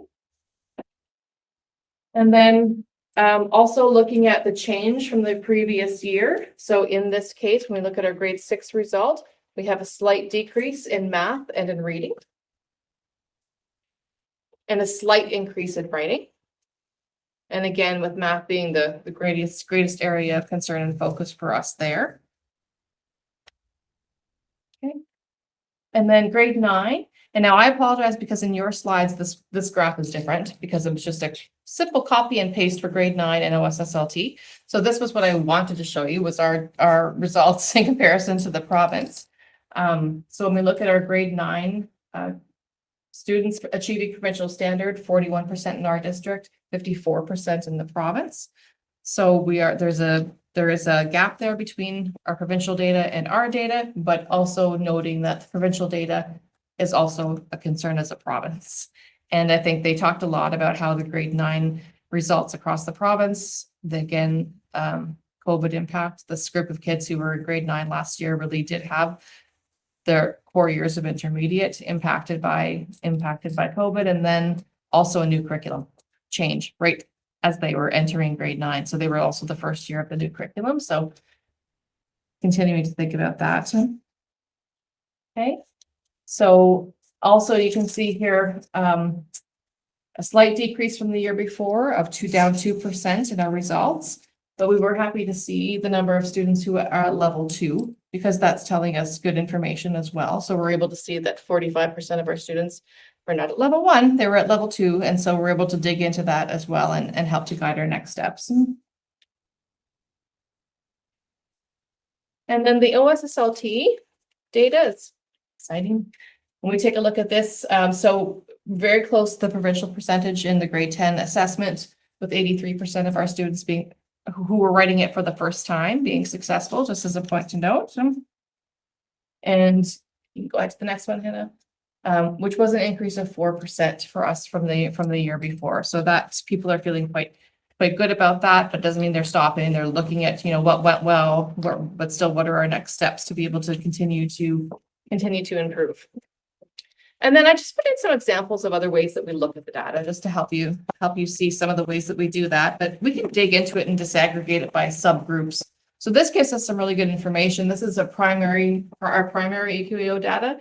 And when we look at this, we're able to see, as an example, that our students with special education needs are less likely to be meeting the provincial standard. So that gives us good next steps as well. So just to break it down a little bit and think about, are there certain students within our schools who are having more difficulty than others that we need to be more intentional about how we support them? We also mentioned that there's survey data, and this can be very, very helpful. So students, teachers, principals, they all answer survey questions, and they can give us some really good information too. I find this interesting when we look at how many students tell us they like to read. And when we see the decrease from grade 3 to 6 to grade 10, I think that's really interesting, right? And then we ask ourselves, why is that? And then we can take that and we can break it down into, is it certain students who are telling us that as well, right? Like, who are those students who are telling us they no longer enjoy reading? And the same when we think about students who are good at math, that's okay. Okay, so just looking at how it changes over time gives us some insight too. Okay. And then, like I said, we get pretty precise about it and we get into this data tool, and sometimes you can spend a lot of time, but you start breaking it down into, this is what Krista was doing this morning. She was really looking at this in terms of how many, when we break it down into different areas of math, so number sense, algebra, patterning, whatever it might be, how are our students doing in different areas? And then also in different skills of mathematics. So we can find that information too. Okay. These are some examples. I don't know if you're able to click on one. It's okay, actually. You can see them pretty well. Connor has made some really nice infographics for us to be able to share publicly the results of our data. So we're going to put those on the website. They're already on the website to be able to share with our school community our results. That they're really lovely and very helpful. So that's really good. That's been a good next step. There's snapshots of some of the information that's been shared. And so just thinking again, I know that I've mentioned that we've had EQEO come to work with our teams, and they've helped them really think about how are we using all this information? How is it informing our next steps? What does it mean to us? And that's been really valuable. There's a picture of our administrators last week in one of their sessions on the slides, and they're coming back in November again to work with our central teams and looking, the next level of that data. So really, thanks. We're using it in lots of ways. We value the data. It is really trying to think about all of the different information that we're able to glean from it. So much more than just the overall percentage, but what else can we tell when we start to really break it down? And that is very helpful. And the central teams have been doing a lot of that to help inform their next steps, helping inform which schools they're supporting and how and what that looks like. Connecting sometimes families of schools based on the data. So spending a lot of time really thinking about what we can learn. So just a bit of an overview, our results and how we're doing it. We've got spreadsheets and we've got lots of fun things. Just one quick positive note, and that is, I was noticing statistically our grade 6s were originally at 35%, and our grade 9s went up to 41%. And that's just proof of the pudding about the supports we put in. There's 6%. That's significant. And we know that the province, generally speaking, we also have an issue when it comes to particularly math. I can feel it because I'm not a math guy. Used to catch on 2 days after I wrote the test.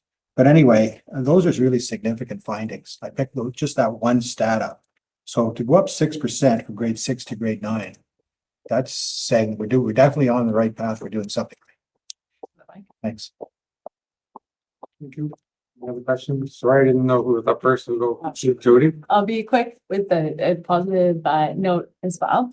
I think that this was some really great information. And one question I would have is, has the data been compared against the number of supply teachers in a different at school or against who's doing more things virtually. The reason I ask is I think like math would be something that would be very difficult if we had a lot of supply teachers kind of in one area, or some math could also be quite difficult in my experience anyway to learn through a screen. So it might be there might be some gold in those numbers there as well, and that can help us identify what we need to do different in coming years as well. No, we have not done that at this time, Jody. I know school teams will reflect on the data. They'll look at their data and they'll think about the circumstances that may have been in place in the classes because they know the classes and they know the context. So they will be doing that and having those reflections. But we haven't done that at a district level. There is though the consistency, we use Math Hub, which is a program that the assistant principals, coaches, principals, school teams use for math. We're using Knowledge Book, and we just purchased the premium edition for that because it connects to the math action plan. So that will be very supportive for schools as well. So there are different means, versus in class and at home that students can access and such. Okay. So comment, I think more than anything, I mean, there was a time when we stressed and fought and argued over EQAO test results every year. And I think, I don't know if EQAO has the same clout as it used to, but it's refreshing for me to hear you talk about using the data for purposes to help students. And I mean, I believe in EQAO testing, I really do. Like the measurement part is something that I think is important. What you do with that is even more important. And I'm just very happy to hear that that's the focus and that's what we're moving toward, and I'm appreciative of that. Ava, you have a question? Yeah, I was just wondering, was there any specific reasoning behind using students' biological sexes in the data? No, other than EQAO provides us that breakdown right now, Ava. So they give us that data broken down by gender. I do know that we had conversations with the outreach person who came to speak to our exec team last year about that. And he said they were thinking about that and thinking about how they're going to do that going forward. But currently they do break it down as a data piece for us in the EQAO reporting tool. Okay, I just wanted to double check because it's definitely like not the most inclusive thing, and I just didn't really know if it was relevant. Yeah, I understand what you're saying for sure.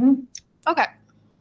I know at EQAO as well, when their equity or cultural team, when they're looking at the questions and certainly the student survey, but there is discussion of indicator being more inclusive, including different identity to Ava's point. Also with the OSSLT, I was really happy with that result of 83 because the OSSLT, even though it's a focus of literacy, it's really an overall understanding of grade 9 core subject areas. So 83% I thought was very good achievement coming out of, well, I don't want to say coming out of COVID, but coming out of COVID a little bit was pretty significant. Thank you. Oh, sorry. Yeah, just anecdotally, I wanted to share, I thought it was interesting. I have a child that's in grade 9 and grade 7, and so they did EQAOs last year, or one of them did.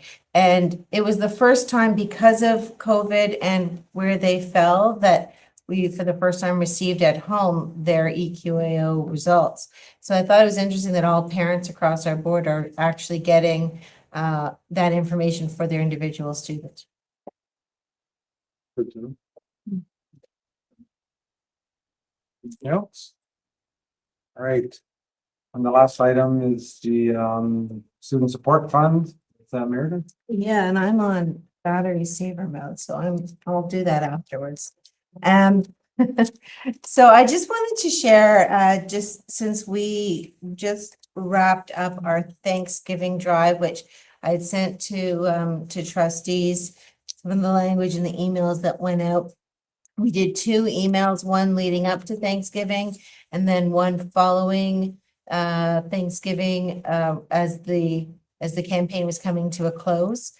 And we also, and I believe I already shared this with you, used the donation from the St. Andrew's Church that Susan so generously pointed them in our direction, I believe.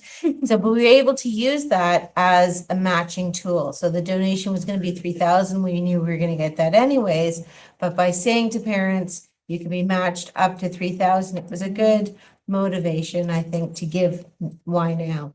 I'm really pleased to share that we were able to raise between our parent and guardian email, and I know also that some of you contributed, is $4,914, so almost $5,000, together with the 3,000 from St. Andrews. We are very, very, very close to reaching the $8,000 goal that I sort of set as I saw the money coming in and felt it was achievable. So I think that's really terrific. But one thing I want, it's a good time to set it up. Well, I said that's the way before the next one to say, let's meet it. But we are, I guess, $82 off if anyone feels inclined to push us over the edge. I do want to set a context though for this, which is that the fund almost more than doubled its use from one year to the next. So it really meets some important needs, as we know that there is a lot of needs in this community. And we talk a lot about equity and inclusion at this table.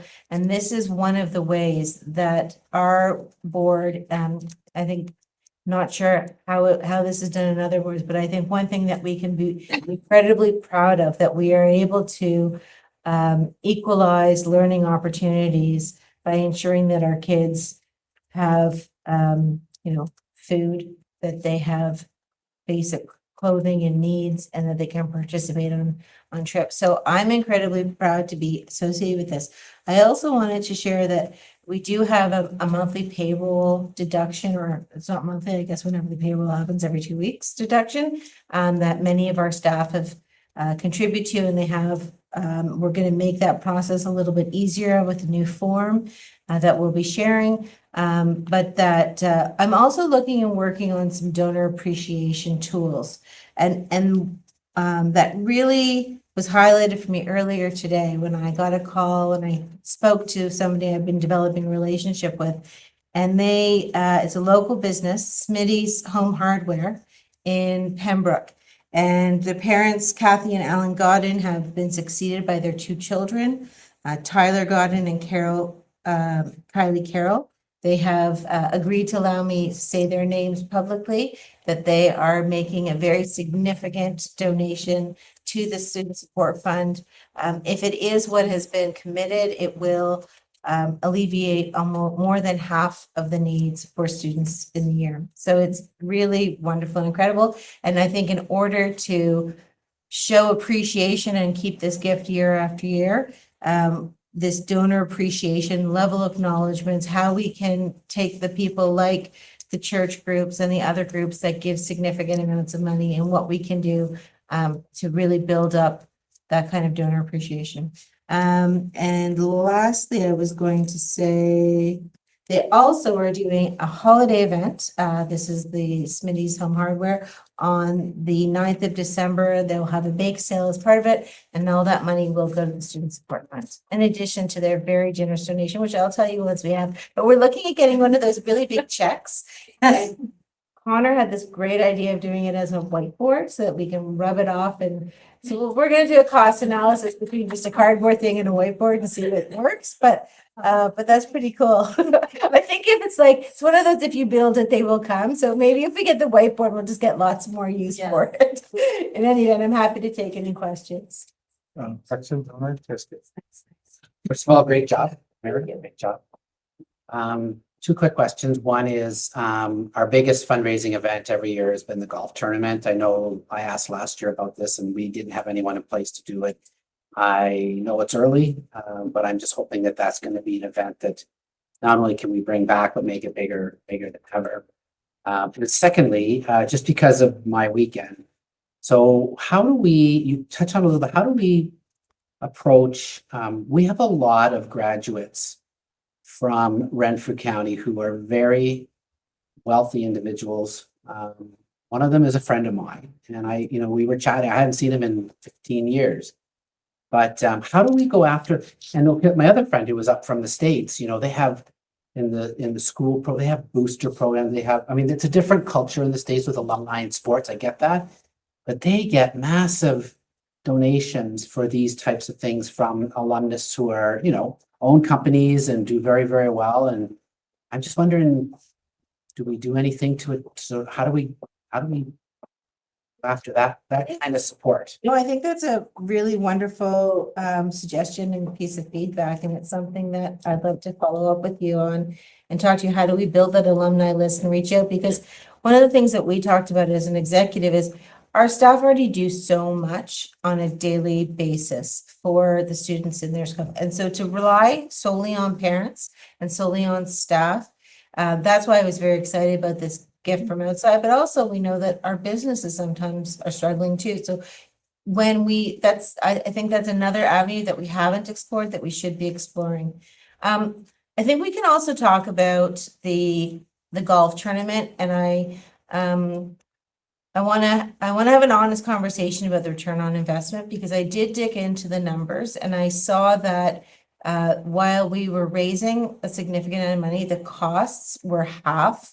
And so maybe there's a way that we can do it where we raised less money for the golf tournament than we did in 2 emails going to parents. And yet the staff costs were really significant. So as much as it's actually a good morale boost, it's good to bring people out. There's a lot of real positives to it. I think if we can have volunteers that take on the job, it's a lot of heavy loading. So I'd be curious to get your feedback and talk a little bit more about it. But right now, knowing that we can raise it way more easily with less staff time, that makes me more inclined to go in that direction. But I know that it's a beloved event as well. So It's just not as fun. I know. It's fun for Come us. on. And there are a lot of golf tournaments that we compete against. So I mean, They're on the decline a little bit. I know from being actively involved with Whitetail. Most of the big tournaments that they support for fundraising did not have the turnouts this year, but there were a lot of other tournaments that they had to close the course total because they had more than enough, they had more than 144 golfers. So I don't know what the difference is, but we could certainly look at it. I know Susan, the chair is a very important person. I know she would agree with me, but the golf tournament is so much fun. yeah, I'm just kidding. I go up to the beer carts first. Just kidding. You'll never convince me that golf is fun. Oh my goodness, God. Where's the golfing range in Ontario? I have my price tag is still on my golf set. But I did want to make a note that the Deep River Hospital right now is doing that exact same thing, trying to find large donors. And one of the things that they did was try to gather 5 or 6 kind of hubs of interest in different communities to explore potential referrals, to get ideas. And I think that I know that their primary goal was big donations as well as testamentary donations and things like that. So that might be a good contact too. So there's not doubling of work. I think I hate the idea of teachers who are already putting granola bars in their backpack and extra pens and stuff, taking a salary cut, I would love to see the money come from somebody else's pocket.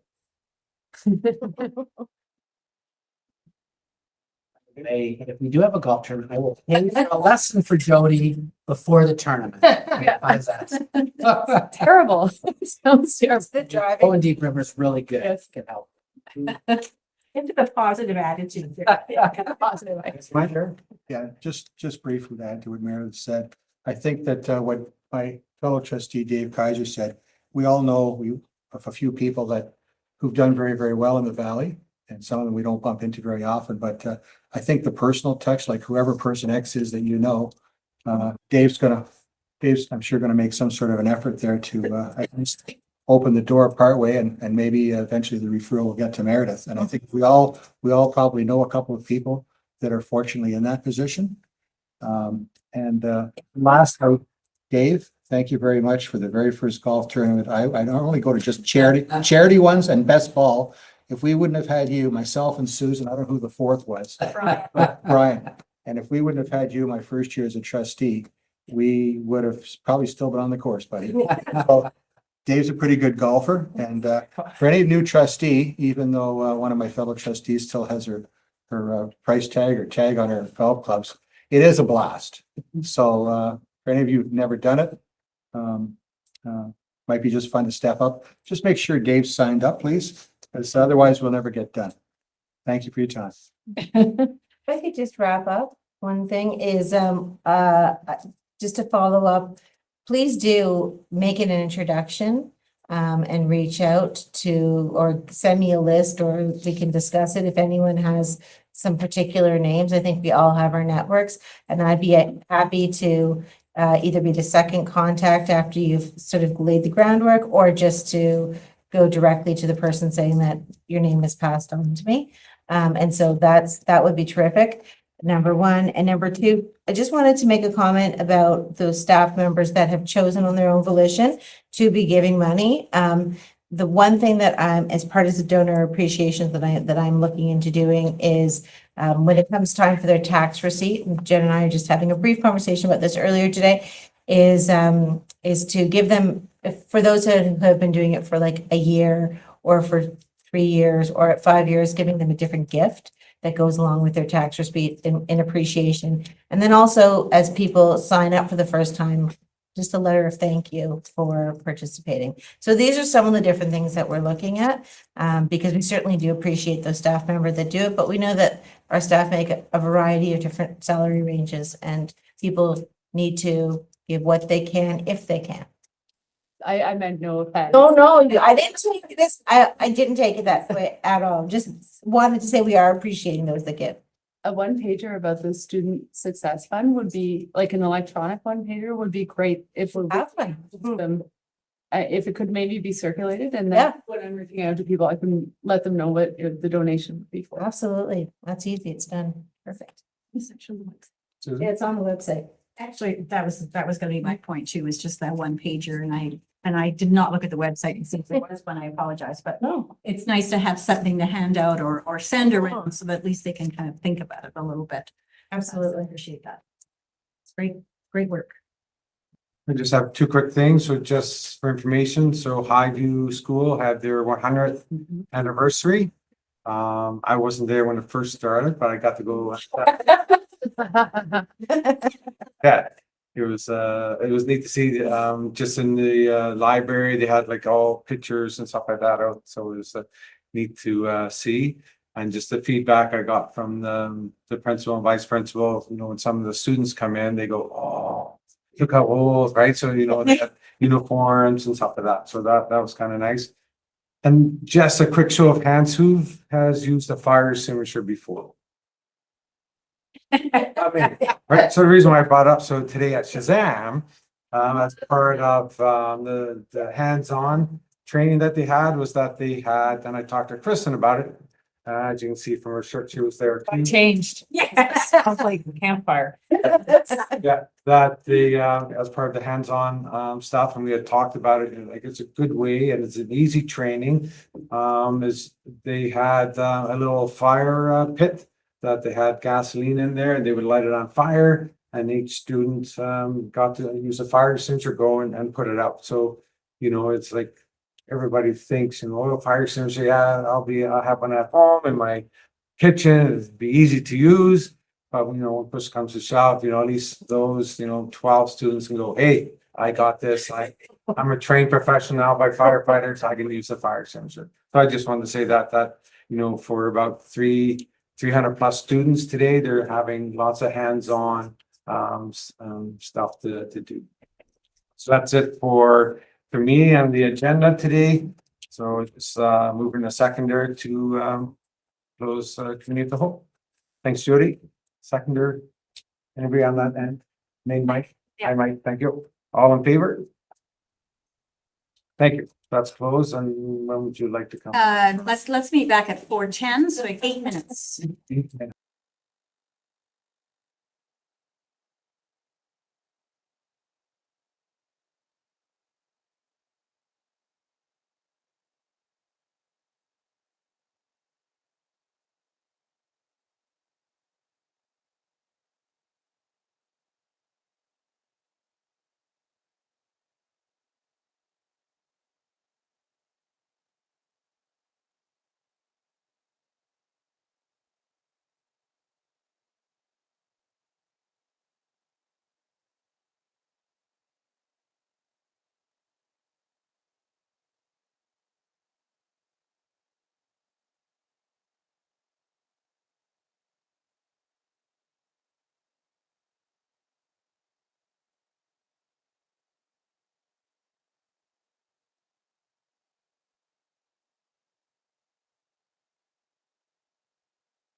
Yeah, but he got a seat there, and it was coming out, and then he stayed with. No, sorry, this one. People joining groups. So.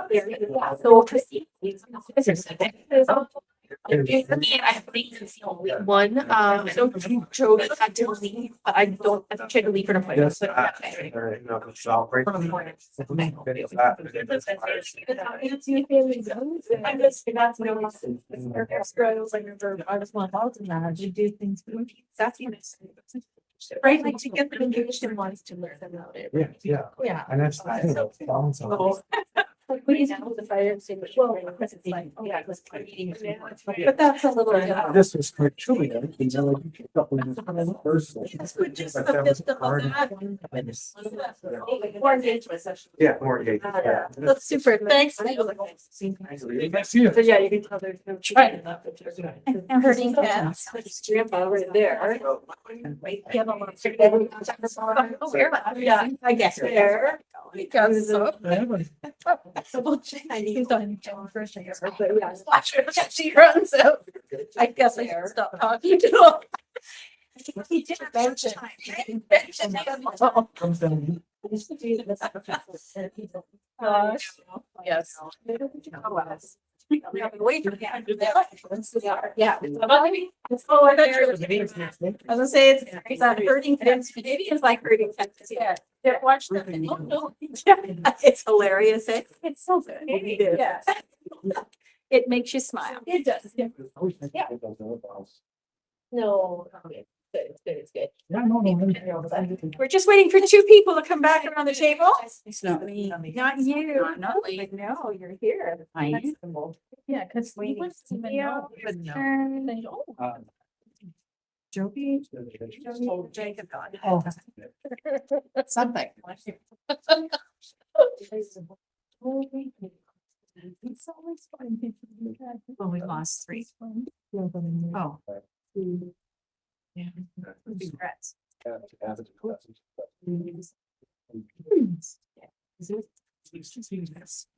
In the loop anyway.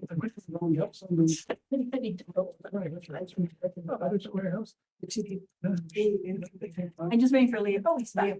Yes, there he is. I've been here the whole time. No, I've been here, I haven't left. Oh, yeah. Okay, good afternoon, everyone. I think we'll get underway. Thank you to our guests for being patient. We're running up 15 minutes late, but thank you for that. Very much appreciated. I would like to call this meeting to order, and I would ask Trustee Doherty if she would read a territorial acknowledgement for us, please. We acknowledge that the land on which our school and district buildings are situated is the traditional, unceded, and unsurrendered territory of the Algonquin people. We also recognize the enduring presence of all First Nation, Métis, and Inuit peoples on the land on which we gather here today. Thank you, Trustee Doherty, and Trustee Gannett, would you follow that with our invocation, please? Yes. May we who are assembled here have a true understanding of the duties that are placed in our hands. We seek to have the wisdom to honor our obligations to the good of the residents of Renfrew County, to the parents, teachers, electors, and especially the students. May those who teach be ever inspired by goodness, and may the wisdom and knowledge which they impart to our students ever serve as a beacon to lighten their way.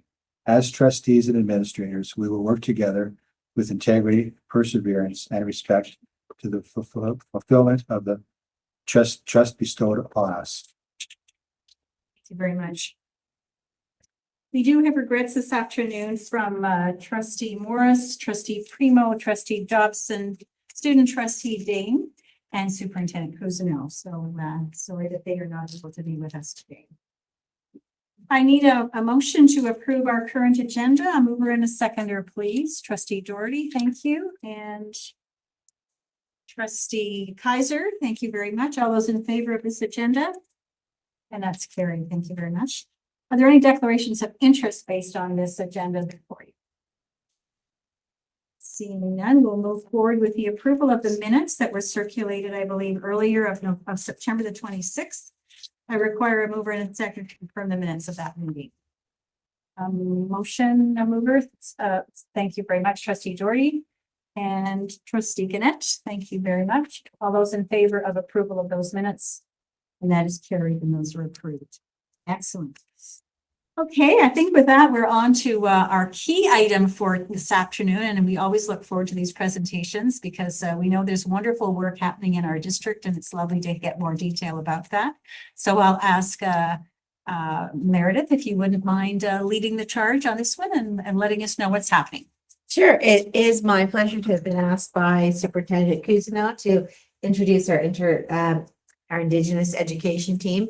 I'll just say it was an honor and a sincere pleasure for me to be able to work with many of them on one of the events that they will be highlighting, which was the Senate event during Truth and Reconciliation Week, as well as with Caitlin Wagner, one of the students. I'll introduce Tina Nelson, who's the vice principal. I'm sure everybody knows, and I understand that everyone will introduce themselves as well. So we'll go from there. Thank you. Thank you. Team Miigwech for welcoming us here for this opportunity to share some of the wonderful work that's been happening throughout the district related to Indigenous education, but more specifically, the work that this team supported throughout Truth and Reconciliation Week. We're grateful that you acknowledged the territory before we began. I am often invited here to speak and share on the work that's been happening, and we don't often have the opportunity for this wonderful team to be here. And the stuff that's been happening wouldn't be possible without all of their hard work and dedication and their commitment. So I am so pleased today that they could come, they could introduce themselves, they could speak to some of the initiatives that they supported. And just as you're looking at some of the highlights, because there were many, many things that took place, but as you're looking at some of the highlights, we just wanted you to keep in mind that Truth and Reconciliation, although it's something we observe as a district for that particular week in September, it is something that anchors the work that this team does throughout the year. It guides us through everything that we do. We aim to teach the truth and we aim to inspire people to engage in the work of reconciliation in everything that we do. So I'm going to turn it over to them. Hello, I'm Logan Wright. I'm one of the Indigenous graduation coaches, and I work in the Renfrew, Arnprior, and Opeongo area and families of schools. My background is Métis, so that's where a lot of my cultural knowledge and background comes from when I'm interacting with students and faculty. Thank you. Hi, everyone. I'm Amy Charbonneau. So I'm the Indigenous education consultant with the school board working K to 12. I hadn't realized this until I stepped into this room this evening, but I had the opportunity to see my grandfather's picture on the wall. So my grandfather was a trustee with the board, and so it's extra special to have this opportunity to be here with each of you today. I can feel him kind of present in this room. So thank you for allowing us to come in tonight. Quite was any Indigenous Pequawkanagan and Dodgeball, and Mishnabe Quay, Mishnabe Aki. An Indigenous graduation coach from Pequawkanagan, replacing Judy Ellis, obviously first year. I've passed in corrections, drug and alcohol rehabilitation, and also working in the sovereign cannabis industry as an advocate. I'm very happy to be here today, working for the school board. Hi, my name is Trevor Pierce. I'm the third graduation coach. I came from the North Hastings area. I worked up there as their graduation coach. I work in the Fellows Board, the Beachburg Board, the Barry's Bay, and the Killaloop. And it's nice to be here today. So we're going to get started with our presentation. Sorry, I didn't know if Tina wanted to add anything in there. So as we've already met us, so this is our team. I'm slow. That's okay. We'll forgive it. So yeah. So I'll start with one of the things that we did during our Truth and Reconciliation Week. So we had the opportunity to have a virtual discussion with Kathy Vannenhauer. So Kathy is a member of Big Grassy First Nation and Treaty 3 territory. And Kathy's kind of has knowledge and experience in so many areas, but we were able to bring her in to talk a little bit about her experience as a 60s scoop survivor. So in her presentation, she spoke a lot about what that experience was like, how she's been able to reconnect with her family, And then also just what she felt was sort of necessary for students and staff to really move in engaging in true, authentic forms of reconciliation moving forward. So this particular virtual discussion was made available to students from grade 5 up. And we ended up with about 22 classes, which was approximately 550 students across the Renfrew County District School Board who had a chance to participate. From the feedback that we got, and even in discussions we were having leading up to this presentation, we realized that staff and students really didn't know a lot about the 60 scoop. A lot of people were vulnerable enough to share that they thought that it was just a term used for describing the process of scooping up children and bringing them to residential school. So when we talk about truth and reconciliation, that truth piece is so important, and it made us realize that there's still a lot of work that we need to engage in to unpack kind of all aspects of that truth. But we had some really wonderful feedback coming back from students and staff. We've included a little bit of it there. And I don't know how many of you had the opportunity to engage in the Indigenous Speaker Series last year, but Kathy was one of our speakers there as well. And it's just, she's such an articulate, beautiful storyteller. So we were really lucky to have that opportunity to engage in some time with her. So we can go to our next one. So Meredith already briefly mentioned this opportunity. So when I had come back in September, this was this particular piece, the virtual discussion with Indigenous senators was kind of already in motion. So Tina had been working with Meredith and Renaud, as well as Eliza, who is the representative for the Cengage program, which is an engagement program through the Senate of Canada. And so I was really lucky to be brought on and had the opportunity to be a part of this. And then we also had Christina, who collaborated with us as well on this piece. And then we also had a student moderator, so Caitlin Cleach-Wagner at Fellows. So there was a lot of meetings leading up to this event, but we reached out to intermediate classes across the board and then select secondary classes that were engaging in work either with Indigenous studies or that had a connection to areas like civics. And those classes were given the opportunity to review bios on each of the senators and then have the opportunity to create questions that they wanted to propose. So those classes, we selected a couple of questions ahead of time.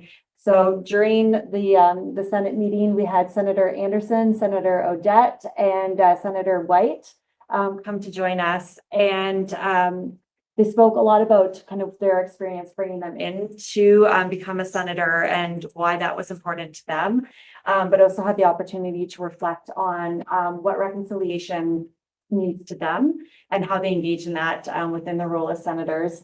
It was really nice to be able to see the classes engaging and coming forward and asking their questions as well. So this particular discussion was made open, again, like I said, to those particular classes for posing questions, but then it was made open to and available for all classes to participate the day of. We ended up with 65 classes joining, which would be approximately 1,600 students. So when we look at this particular opportunity, it really reached a wide number of students and staff across our board. And the feedback we were getting back from educators afterwards has led to a lot of ongoing work that we're now doing. I've had a couple of educators reach out and say how important those words were from the senators, especially I think Senator Anderson left the conversation around some hard truths around what needs to be done to really further engage in reconciliation. And I know some of the educators reaching out said that the words were really powerful. They were really moving. We want to do more and we're just not sure where to go next. So it's opened up opportunities within my role to connect with educators and look at how do we continue forward in a good way. So this was a really wonderful opportunity. And I think we're looking forward to creating more opportunities like this going forward. Okay, so I drove 36 hours up and down to Nova Scotia this weekend. Sharpest cookie in the jar. But it's very important for me to not be a stranger in the 3 different buildings that I work at, Valor, Mackenzie, and Opeongo. So I had offered to do a presentation for the entire School of Valor. It was grade 7 and 8s in the morning and then the high school students in the afternoon. I wanted to share my personal story of being from Pikwakanagan, growing up in the city of Toronto, my father being a 60 scoop baby, my grandmother being a residential school survivor, and how it is that powwow dance came into my life and completely changed the trajectory of where I was actually heading. So it was important to me to share some things that I've done, also in collaboration with people from the community, such as Christina. And there's a link there. You can Google me. There's plenty of articles and stuff like that to figure out exactly what it is that I'm doing as an artist. It's just one example that I wanted to give.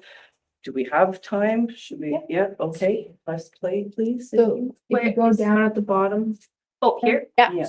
It's a sampling of what the students would have heard firsthand Car from designers Jose can that shape day. a piece of clay into a piece of art. Without the why ads, don't they? obviously. Like, is that you? Nissan knows what thrill looks like because they design it into every car they make.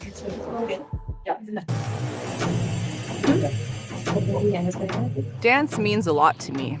Dance has become the basis of my entire life. I almost feel like it's become kind of like the calling card of my existence.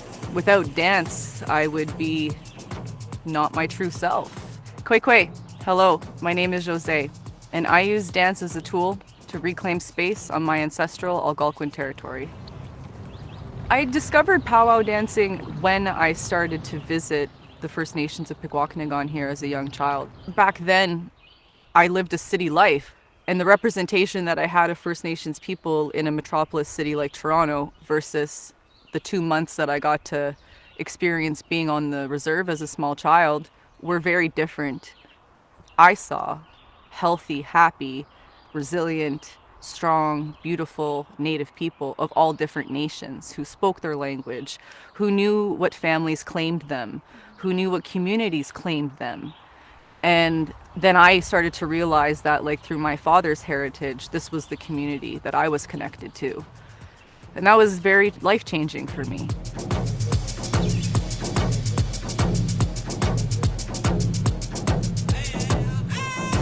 So I always started off as a fancy shawl dancer, which is the more athletic, fast-paced, it's a lot of kicks and spins, and you take up so much space and you're moving around and around.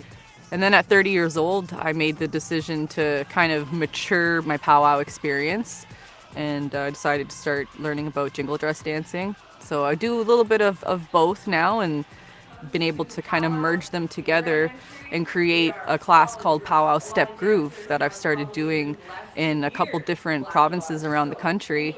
The movements that we're going to do for this song, there's going to be 2 sections. And now I have a residency position with the National Arts Centre through the dance department to just keep doing exactly this, create something and share it with the world.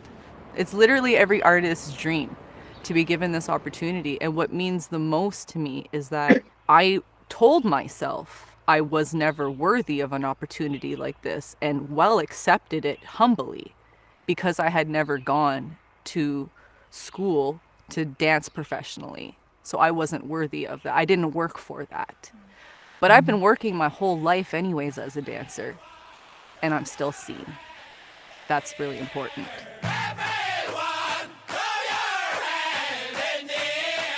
There was one question that I got asked every single day. Where are you from? When you travel, it's that question you ask everybody. And it was never a question that was easy for me to answer.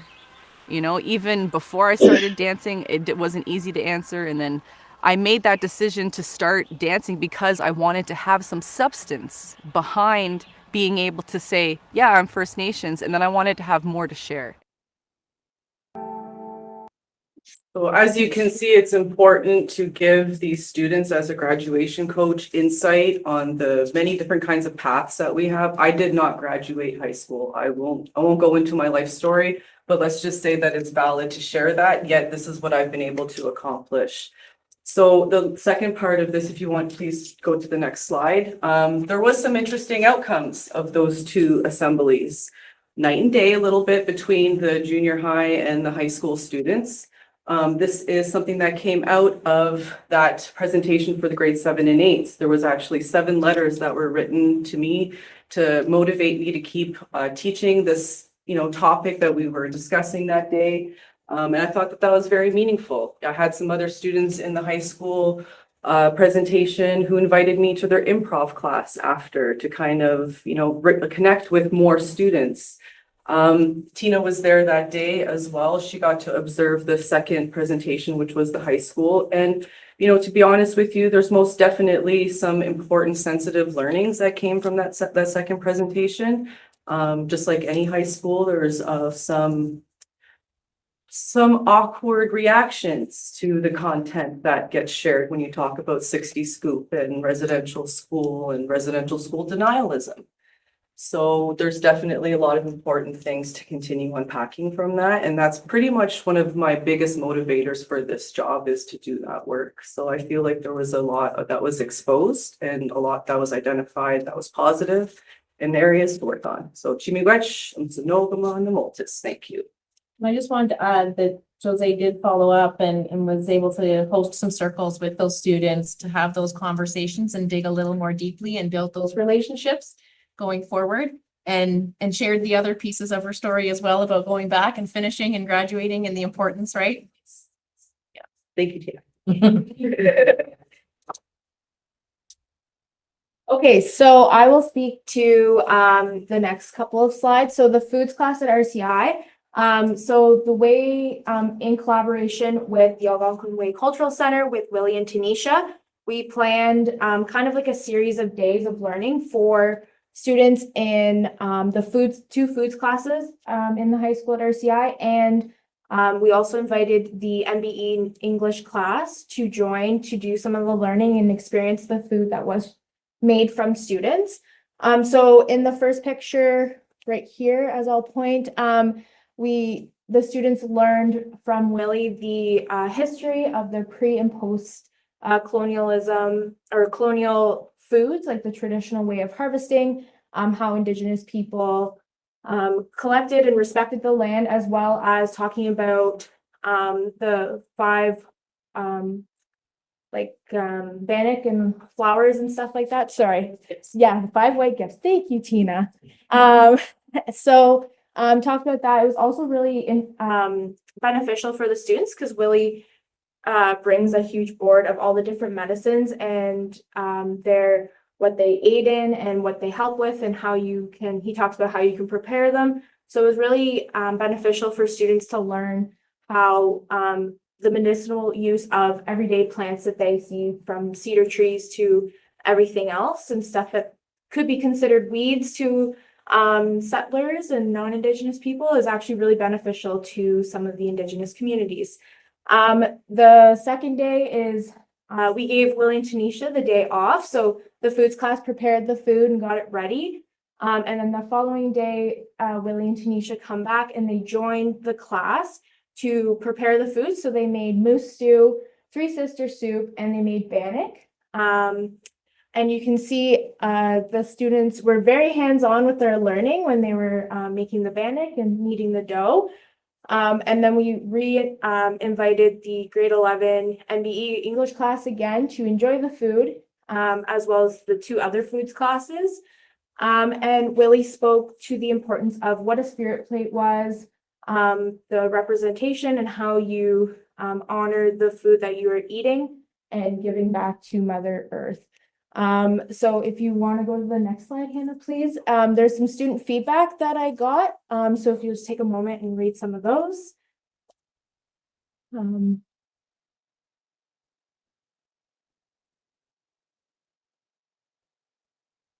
So it was kind of cool reading these feedbacks as I received them. RCI is hasn't had a lot of exposure to the Indigenous culture in the past. So it's really awesome, I feel, as a grad coach, to expose all students to this kind of learning and how they are absorbing it all and how they enjoy it. And it just is a very big positive in this role, and as well just in an everyday thing. And they want Willie and Tanisha to come back so Willie could do a whole thing on making teas and different foods. So we'll see if the schedule will allow that. If you want to go to the next one, Hannah, please. So I also had the honor to assist Barb Scott Cole at Opeongo with their annual Orange Shirt Assembly. Barb is the teacher that kind of spearheads this and puts the idea out there, but this was mostly student driven by non-Indigenous and Indigenous students in the building.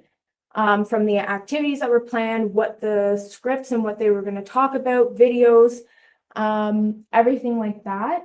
And it was really great because two students, so Nevaeh Sarzan and Kylie Tuax McMullen, are actual dancers. So they shared that with their the students and the faculty in the school. And it was similar to how Jose did it at Fowler. Nevaeh and Kylie both spoke about the significance of the two different dances, Jingle Dress and Fancy Shawl, as well as talking about truth and reconciliation and how it's important. Hannah, do you want to play the video?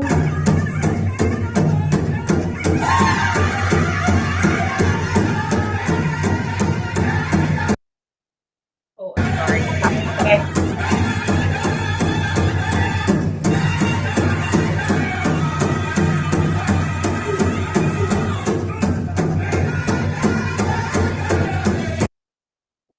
Yeah, it was very short. And this is just an example of some very, the opportunity that Jose and I get both working in Opeongo to work with some very strong and culturally minded individuals who are going to spearhead the future of Indigenous education moving forward. And the way, we can go back to the Opeongo one just for a second. Okay. And it was the students who facilitated this assembly. Also, after the assembly happened, all the students would turn back to their classes, and individually, students in their classes would discuss and reflect on what was discussed in the assembly, and then they wrote it on little orange shirts as part of their reconciliation of what they're going to do moving forward throughout the school year, and maybe in their own personal lives or in the school building itself, of how they're going to move forward in terms of truth and reconciliation. So it's not just 1 week or 1 day that we recognize, but it's actually a whole thing or a whole lifestyle or something to consider into our day-to-day lives as well. So thank you. No, that's all you, Trevor. Hey, so leading up to that, that special week, we were getting quite a few calls myself, or emails that teachers wanted presentations. So I spoke with Amy. And so the first thing we did, what Amy spoke about, was I called Kathy Fannenhauer, and we asked Kathy to sort of break the ice to get the talk going. And we decided to split it into two assemblies, the grade 9s and 10s and the grade 11s and 12s. And as you can see here, we had quite a few student helpers that just volunteered that day. So it showed you that the room that we have there, we have a beautiful Indigenous room that the students are definitely active and wanted to be part of it. So we started with a smudge, and we started with a song, myself and Joanne. And Joanne is from Pequawknagon. So Joanne had a very important story that she had to share. It was her story. So she shared it. And a few times during there, she was emotional. So it was nice to be able to light that smudge and comfort Joanne in that trying time. So the first one went over really well. The second one went over really well. And in between, we had that beautiful break. And it was so nice to see the students come up during the lunch hour after that first one just to talk about it. And a lot of stuff that they didn't know. So I think the day was really well. But at the end, our part that the students wanted to contribute, do you mind talking about that, Amy? Yeah, I can. So again, in line with what Logan was saying, that we really want to encourage people to think about reconciliation, not as a performative measure we're actually committing to, and that we're adding that action piece to it. So at the end of each of the assemblies at Fellows, the students, when they left the assembly, they came out to this mosaic that they had set up. So you can kind of see in the middle, there's a heart outline that's sort of left in negative space. So each student, each staff member was given an orange mosaic tile that would represent their action that they were going to put forward to engage in that reconciliation piece. So that was glued down onto the board. And then similarly to what happened at Opeongo, the students were asked to spend some time, I think the following day, writing out what is one piece that they're going to commit to. And that reconciliation piece might look very different for each of us, depending on where we are in that journey and what we currently know. But to actually think of one thing at least that they could commit to. And all of those responses are being compiled and shared with one of the MBE classes there.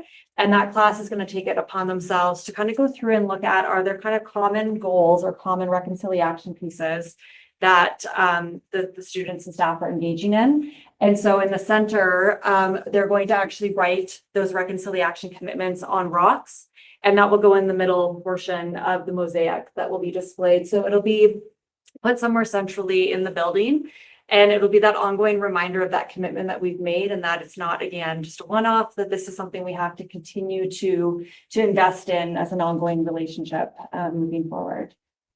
Oh, and they also, I forgot to mention too, they did work with the foods class there as well. And the foods class was able to prepare bannock so that each student had a chance to get a piece of bannock during that day as well. Back to you, Trevor. Back to me. And then after that, that was our morning. So we did those 2 presentations. And I want to stress that during that lunch hour, it was hard for us to leave, myself and Joanne.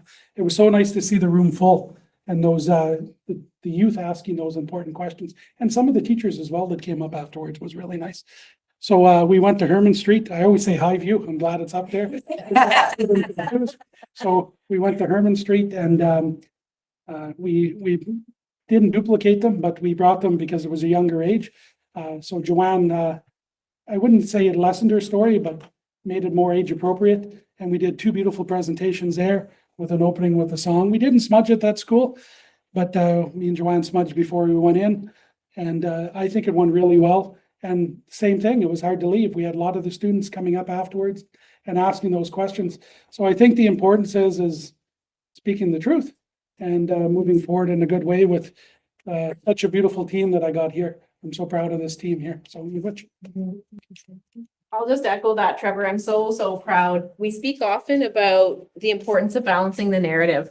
And this team really took that to heart, because we need to teach the truth, but we can't teach that truth without also teaching the resilience. And I think that this team, through the work that they led, did such a fantastic job of showcasing that resilience, the beauty, the brilliance, and all of those things that we have to celebrate about First Nation, Inuit, and Métis people. And so they balanced that out. There were the hard stories and those truths, but they also, they said, let's share our dances, let's share the food, let's share the success stories and the achievements and the movements that we're making, right? And the fact that those dances and those languages and those stories are still here and those foods are still here is a real testament to that resilience. So I was so proud that they did such a good job balancing that out. Thanks, Tina. And he has an awesome boss, by the way. Is there any questions about anything? Yes, Trustee Bowen. So you mentioned a couple of things. One, what's your Three Sisters soup? Yeah. Oh, are you asking what it is? Okay, sorry. So Like, I'm assuming you didn't put Three Sisters. I think the school board might have an issue with that. So it is beans, corn, and squash. And the story with that is if you plant them all together, they kind of lean on each other and help each other grow to make it successful. So it's kind of like as sisters are supposed to be. I don't know how all the relationships are, but it's just kind of like replicating that. So that's and then it's cooked and it's really good. It's really healthy. Yeah, it's very good. It's one of You my mentioned favorites. something then Tina helped you. So 5 whites. 5 white gifts, yeah. Or just expand on that. So it's flour, baking powder, salt, sugar, and lard. Yeah. So that's for the band. Yeah. So, and it's the 5 white gifts that was introduced with colonialism, because obviously prior to that, Indigenous people didn't have access to those things. So it's a very European settler. It's a downgrade to the diet. Yeah. It is, yeah. So The refined flours and sugars, so those would be in the rations that they would send out to communities, and definitely had an impact on the health overall of those communities, because historically they didn't have the physiological enzymes that they would need to break those things down. So we're much more susceptible to things like diabetes. So definitely affected the diet. So we refer to them as the 5 white gifts. They're white color, but also when we consider where they came from. Any other questions? Just more of a comment, Jose, I did see you a few years ago dance. And I was, you and the group that you were with, it really helped enlighten me. I really just enjoyed it. And I just wanted to make a comment, the two at either end here, I'm sure that, Superintendent Poirier and I know them from way back. They're fellows high school graduates. It's nice to see Trevor come back to the valley. Trevor used to live just down the road from me when his kids were like this tall. And it's just nice to see that full circle. So Thank you, Michael. appreciate the team. Thank you. Any other comments or questions from around the table? Excellent. Looks like, yes, certainly, go ahead. You know, when you're in high school and you're struggling, you always remember that great guy. Mike was that guy for me. And there was another gentleman, his name was Mr. Bull. He passed when I was in about grade 9 or 10. But they really took that time for me. I was from the West End here when I was struggling. So it's always an honor to see Mike, and we always talk. I have that one from Laurentian, you know, that I always look up to. His name is Mrs. Metzger. And every time I see Mike, I call him the legend, and he laughs. It really is to me, you know that? So The thing about being a legend is you're pretty long in the tooth. That's lovely to hear, Trevor. Thank you for sharing that story. Just a comment too, Certainly. just a really nice thank you to everybody. I'm missing I haven't been in schools as much, and I'm like, wow, you did so many wonderful things with students, and you know, Story is that place that brings people in, right? And that we can acknowledge and understand each other, and it's a good basis, but it takes a lot of vulnerability to do that. So it's appreciated, and I just appreciate you sharing that. And I'm also going to share one other thing, which is Leo, if you want to read a book, because I know you like books, Braiding Sweetgrass has the acknowledgement of 3 sisters in it. And if you want to read the version that I've been reading right now, is you can read the young adult version, and it's very well written and it's lovely, and I think you would enjoy it. Yeah, I think it was. Well, thank you so much. Thank you I'll for just having say that you've done such wonderful work. Thank you for sharing what you've done, and I know it's a lot more than that. And we all certainly wish you all the best in the next 6 months or so, because the school year is going quickly, right? So thank you so much. Yeah. Thank you very much. Agreed. Before brain. Hey, normally get asked my grad gifts. This is mine. Thank you. You know, I know, this is why I'm like, I'll listen. amazing.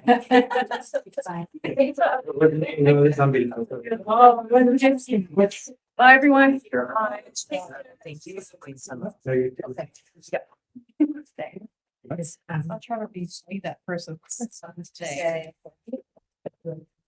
It's such an inspiring presentation. Remember going down the streets when he was kids with a straw. They had these indestructible tongs. So I used to got through about 2 or 3 generations. It all makes like you could jump on them, they would break. And he had some rugged boys. They would break everything. So he said to me, I keep breaking all this stuff. I It's think like, we'll carry on with our give him about 6 of them. committee reports, and I would call on Vice Chair Boland to bring forward the committee of the whole report, please. Thank you. The committee as a whole of Renfrew County District School Board met on October 24th, 2023, and discussed the following items in open session. The annual action plan for mental health and wellness.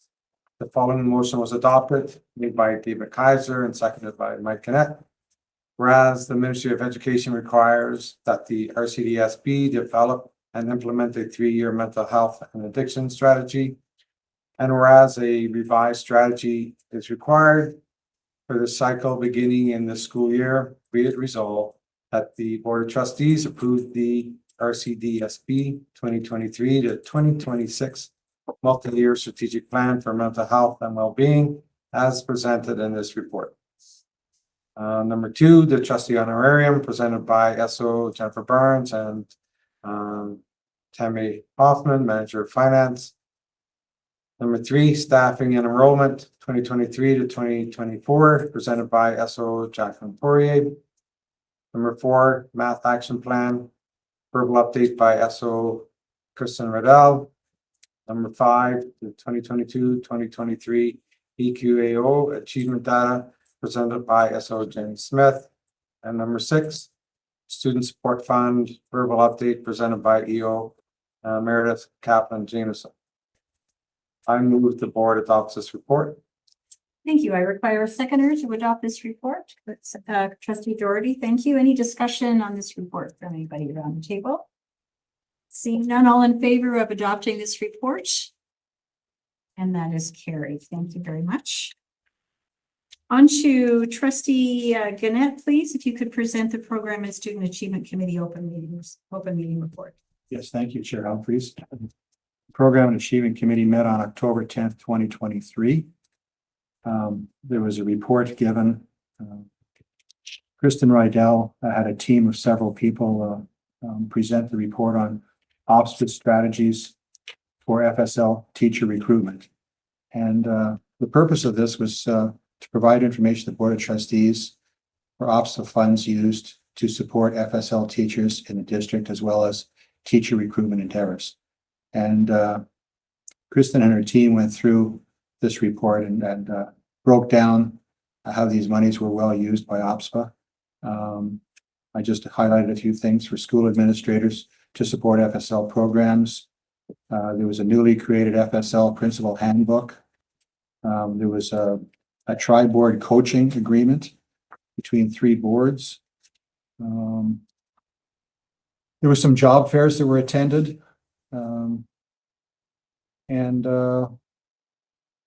The goal was to establish a network with communications of HR and program service to look into our advertising, recruitment, and hiring process for the FSL pool and identifying areas to improve upon.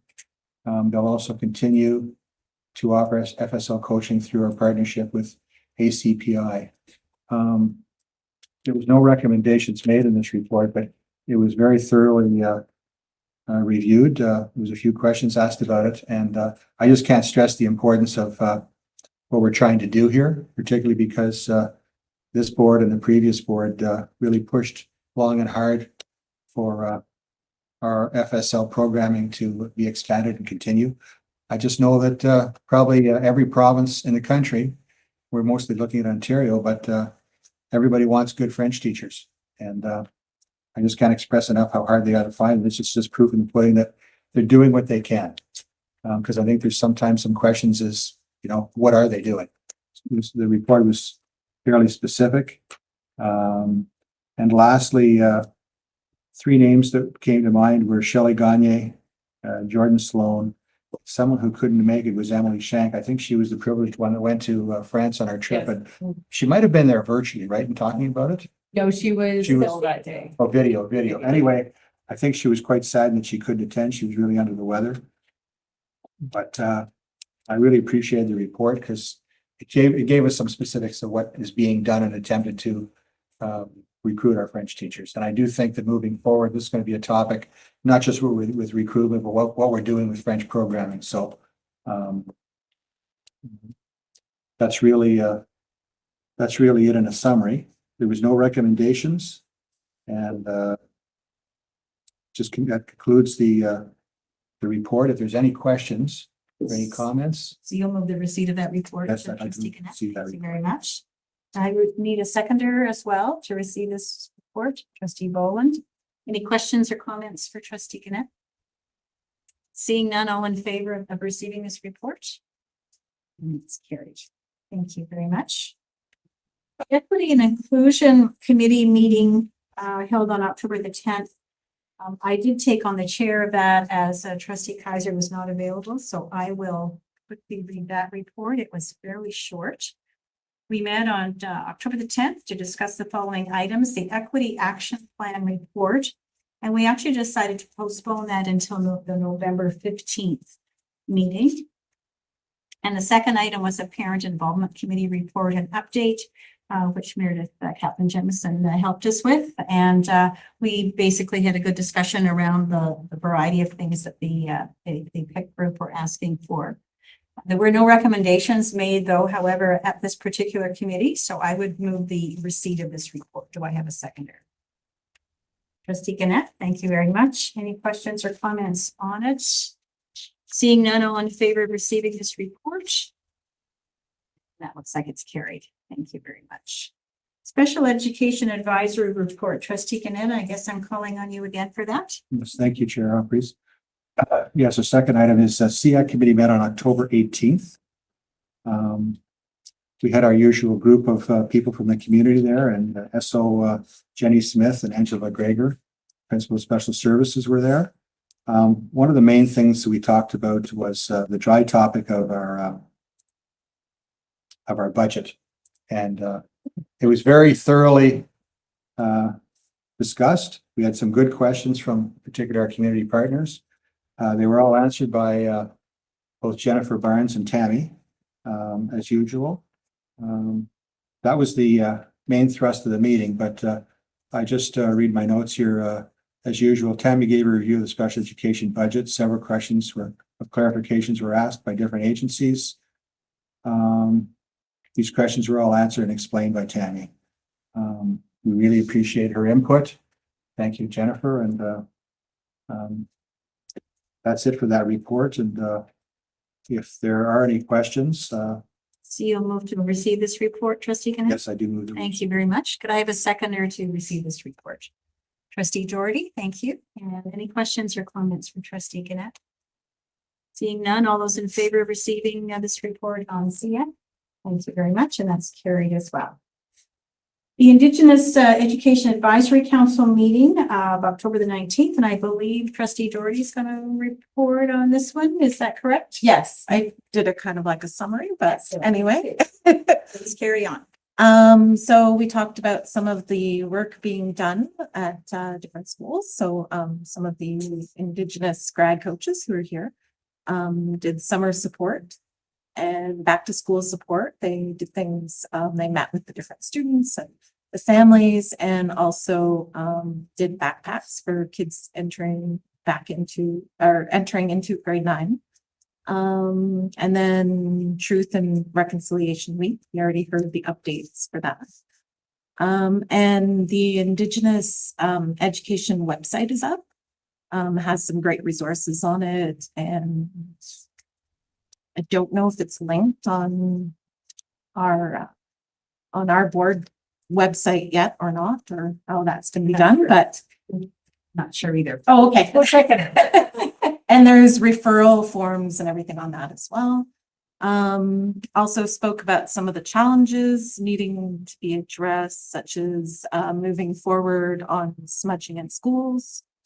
There was a question about if flags will be lowered for November 8th for Indigenous Veterans Day. And then we also heard from a student from Valor, who was talking about the Every Child Matters flags being up all year. And I believe the letter is going to be sent to the board at some point as well. So that was my summary. I don't know if Leo has anything to add. Yeah, I came in late, so that's why I asked you to do your report. The only thing I want to add is, and even when Trevor talked about it, in his talk today, he mentioned it, about smudging. So at Fellows, they were able to smudge. At Herman Street, they were not. Right, so there's a big concern about just being able to smudge within the schools. So that was like majorly highlighted at this meeting. And when we had our prep meeting this morning, I mentioned that to everybody there, that, this is something that it's been there for a while. It needs to be worked on ASAP to get, they made a statement about truth and reconciliation. And I think that's something that we can quickly and easily move on and get an AAP out so that, they can smudge within the schools. And the other thing was just again, cultural spaces within the schools. There's, I think, I'm not sure where they are with the cultural spaces, but they did mention like Opiongo and Eganville. There's somewhere in the queue about being done or looked at. Because of the work that's involved, we have to start with an architect and work all the way through. But I know that Tina has been working with our community partners to, we're of course setting from facility standpoint, you know, the locations have been chosen and we'll set them up sort of as a blank canvas. And then the community partners and the people using the rooms will really be the ones who fill the rooms and create them into what they want them to be. But we did have to start right back when I think of Eganville. You know, when you go first, if you've gone into the school, there's that room to the right. We're taking out that wall. And so that could be structural in nature. And then there's conversation about creating bigger windows so that we can see the river. So there's some, we've got some big work to do to create those spaces, but we started this work last year. It does seem to be very slow, but it's with good intention and we want to do it right. So I think, you know, we're well on our way. And once we get all, you know, that paperwork out of the way, then we can get to those next steps of choosing the people who do the work. And sometimes we can do them ourselves. We have tradesmen as part of the organization, but sometimes we go outside. So yes, I'm very excited to keep that moving forward and you know, getting it so that we can actually see the results and not just talk about the great ideas. Thank you. And that's, you know, where they were, they did know where, you know, things were. So yeah, so it's good to know that we're still, you know, working on it and yeah, moving forward. So yeah. Okay, so Trustee Doherty, you would move the receipt of your report, please? Yes, that's what. Thank you. Seconder. Trustee Boland, since you were at the meeting as well. Any further questions or comments? Yeah, go ahead, Trustee I Gananis. just have one question for Jennifer Burns. When you say, you were talking about the physical makeup of like the room? Like when you talk about work from our architect back, like what, I'm not sure what you mean. Like the physical, are you talking about the physical environment of the room?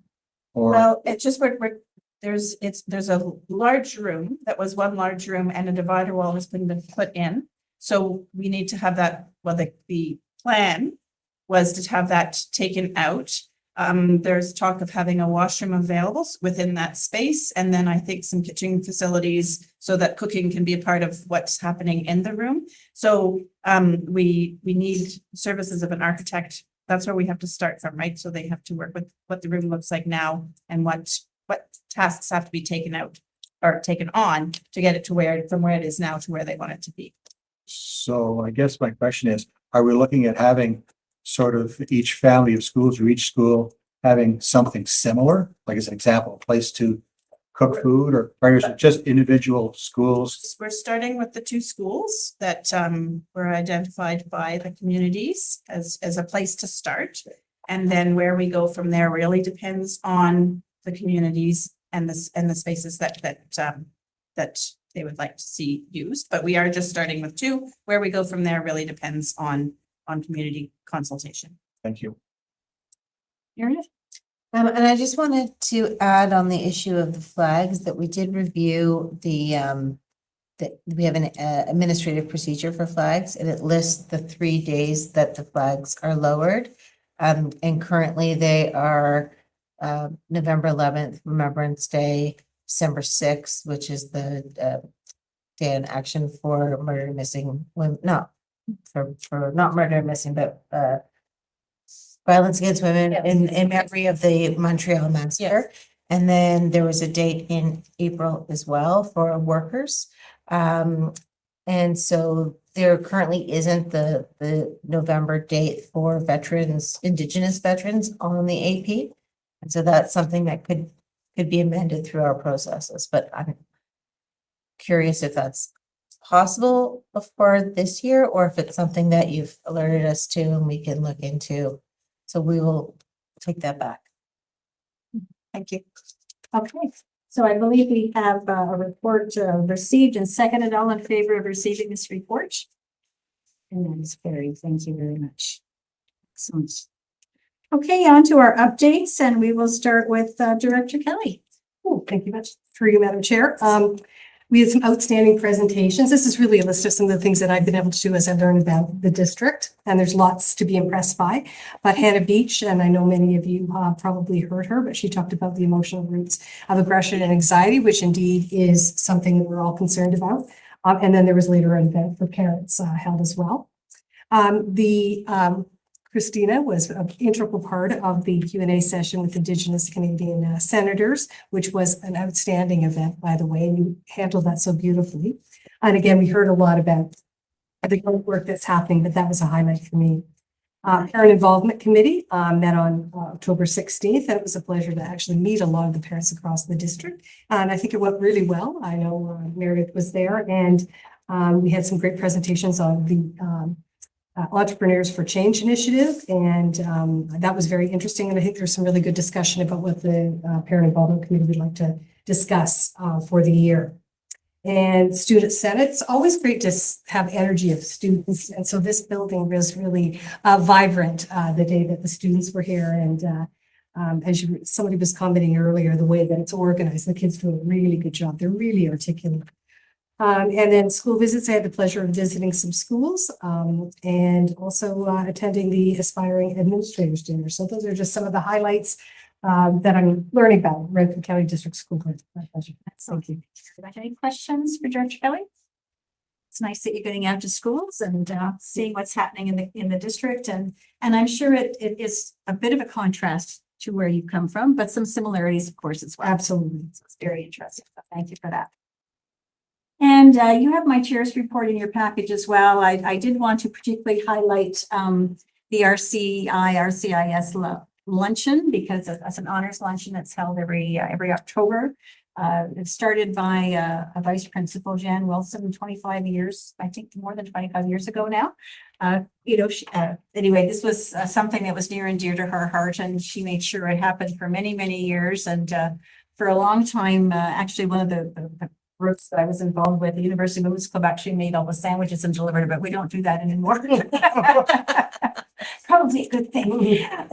But it's lovely to recognize those students getting their medallions and honors as well, because it's not really necessarily anything really big done for them at the school itself. This is grade 7, grade 9, and grade 10, 11 students. So it's lovely to be able to honor them. There were well over 200 people there for lunch.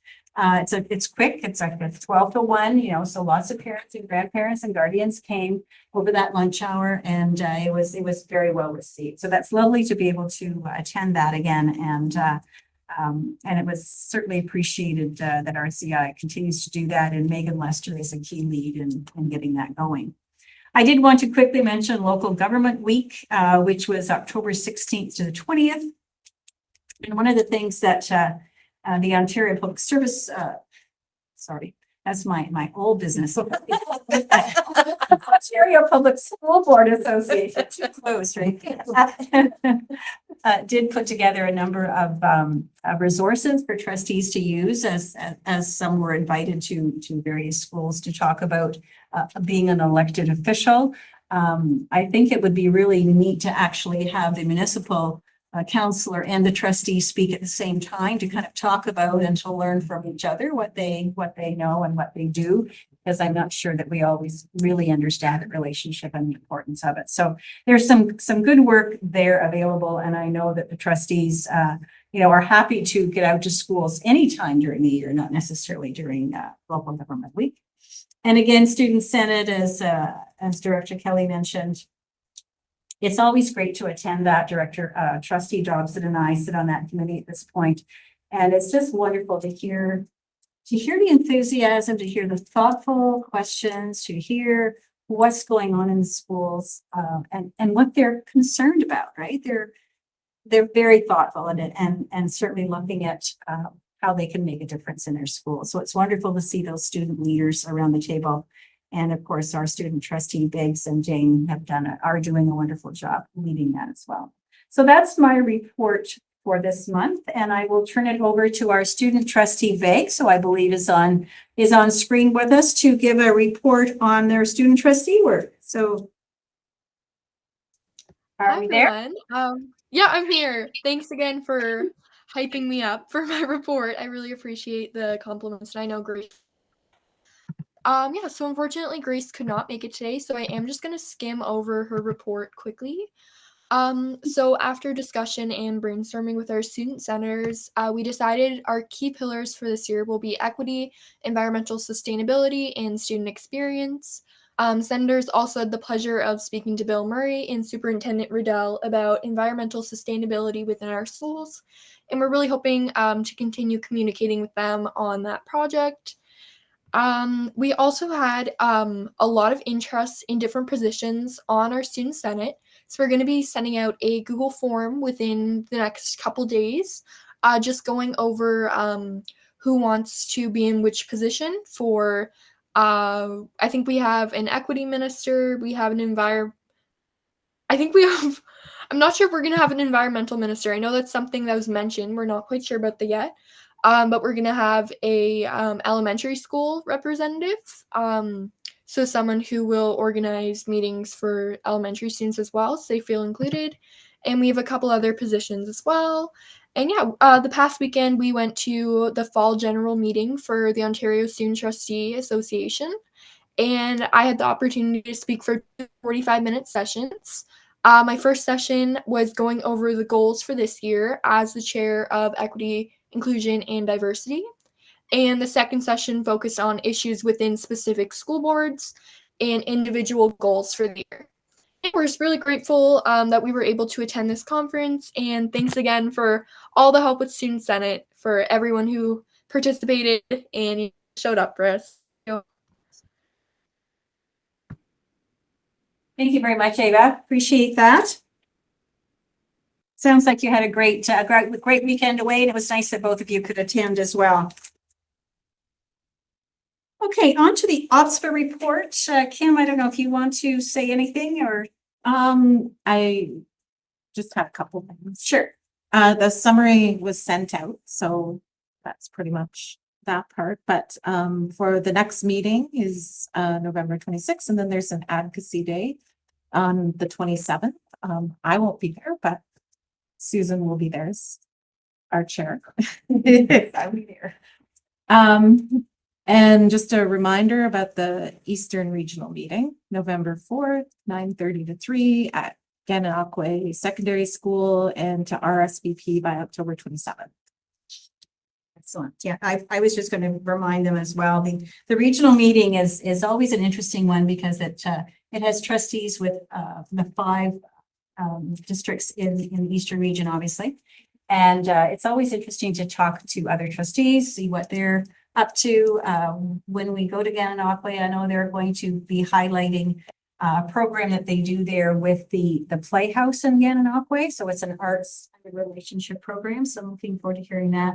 We are also doing a professional development session in the morning about learning it's about a teamwork, kind of understanding the team members you have around the table and how you can work together. I mean, we all can learn from that. And as I think about the board of trustees, you know, when you're an employer, you select people, right, to work together. But when you're a board of trustees, you receive whoever is elected. So you never quite know what you're going to get around the table. Usually we have an amazing group, which is awesome here. We're so fortunate to have that, but that's not always the case. So it's interesting to think about how we manage and work with that team that we receive to the best of our ability. So that'll be an interesting morning. And then the afternoon is more OPSPA related work, talking about priorities and those kinds of things. So hopefully some of you will be able to attend. I will be driving if anybody needs to drive. So that would be good as well. I don't think we have any correspondence that we received. Is there any other business that we have missed to date? I'm not aware of any. Do you have something, Meredith? Nope. No? Okay. You just looked like you wanted to speak, so maybe there was something there. Okay, if not, then I make a motion to adjourn this meeting. I need a seconder to adjourn. Trustee Bowen, thank you very much. And all those in favor of adjournment of this meeting, thank you very much. Appreciate that. Have a safe drive home. See you in November.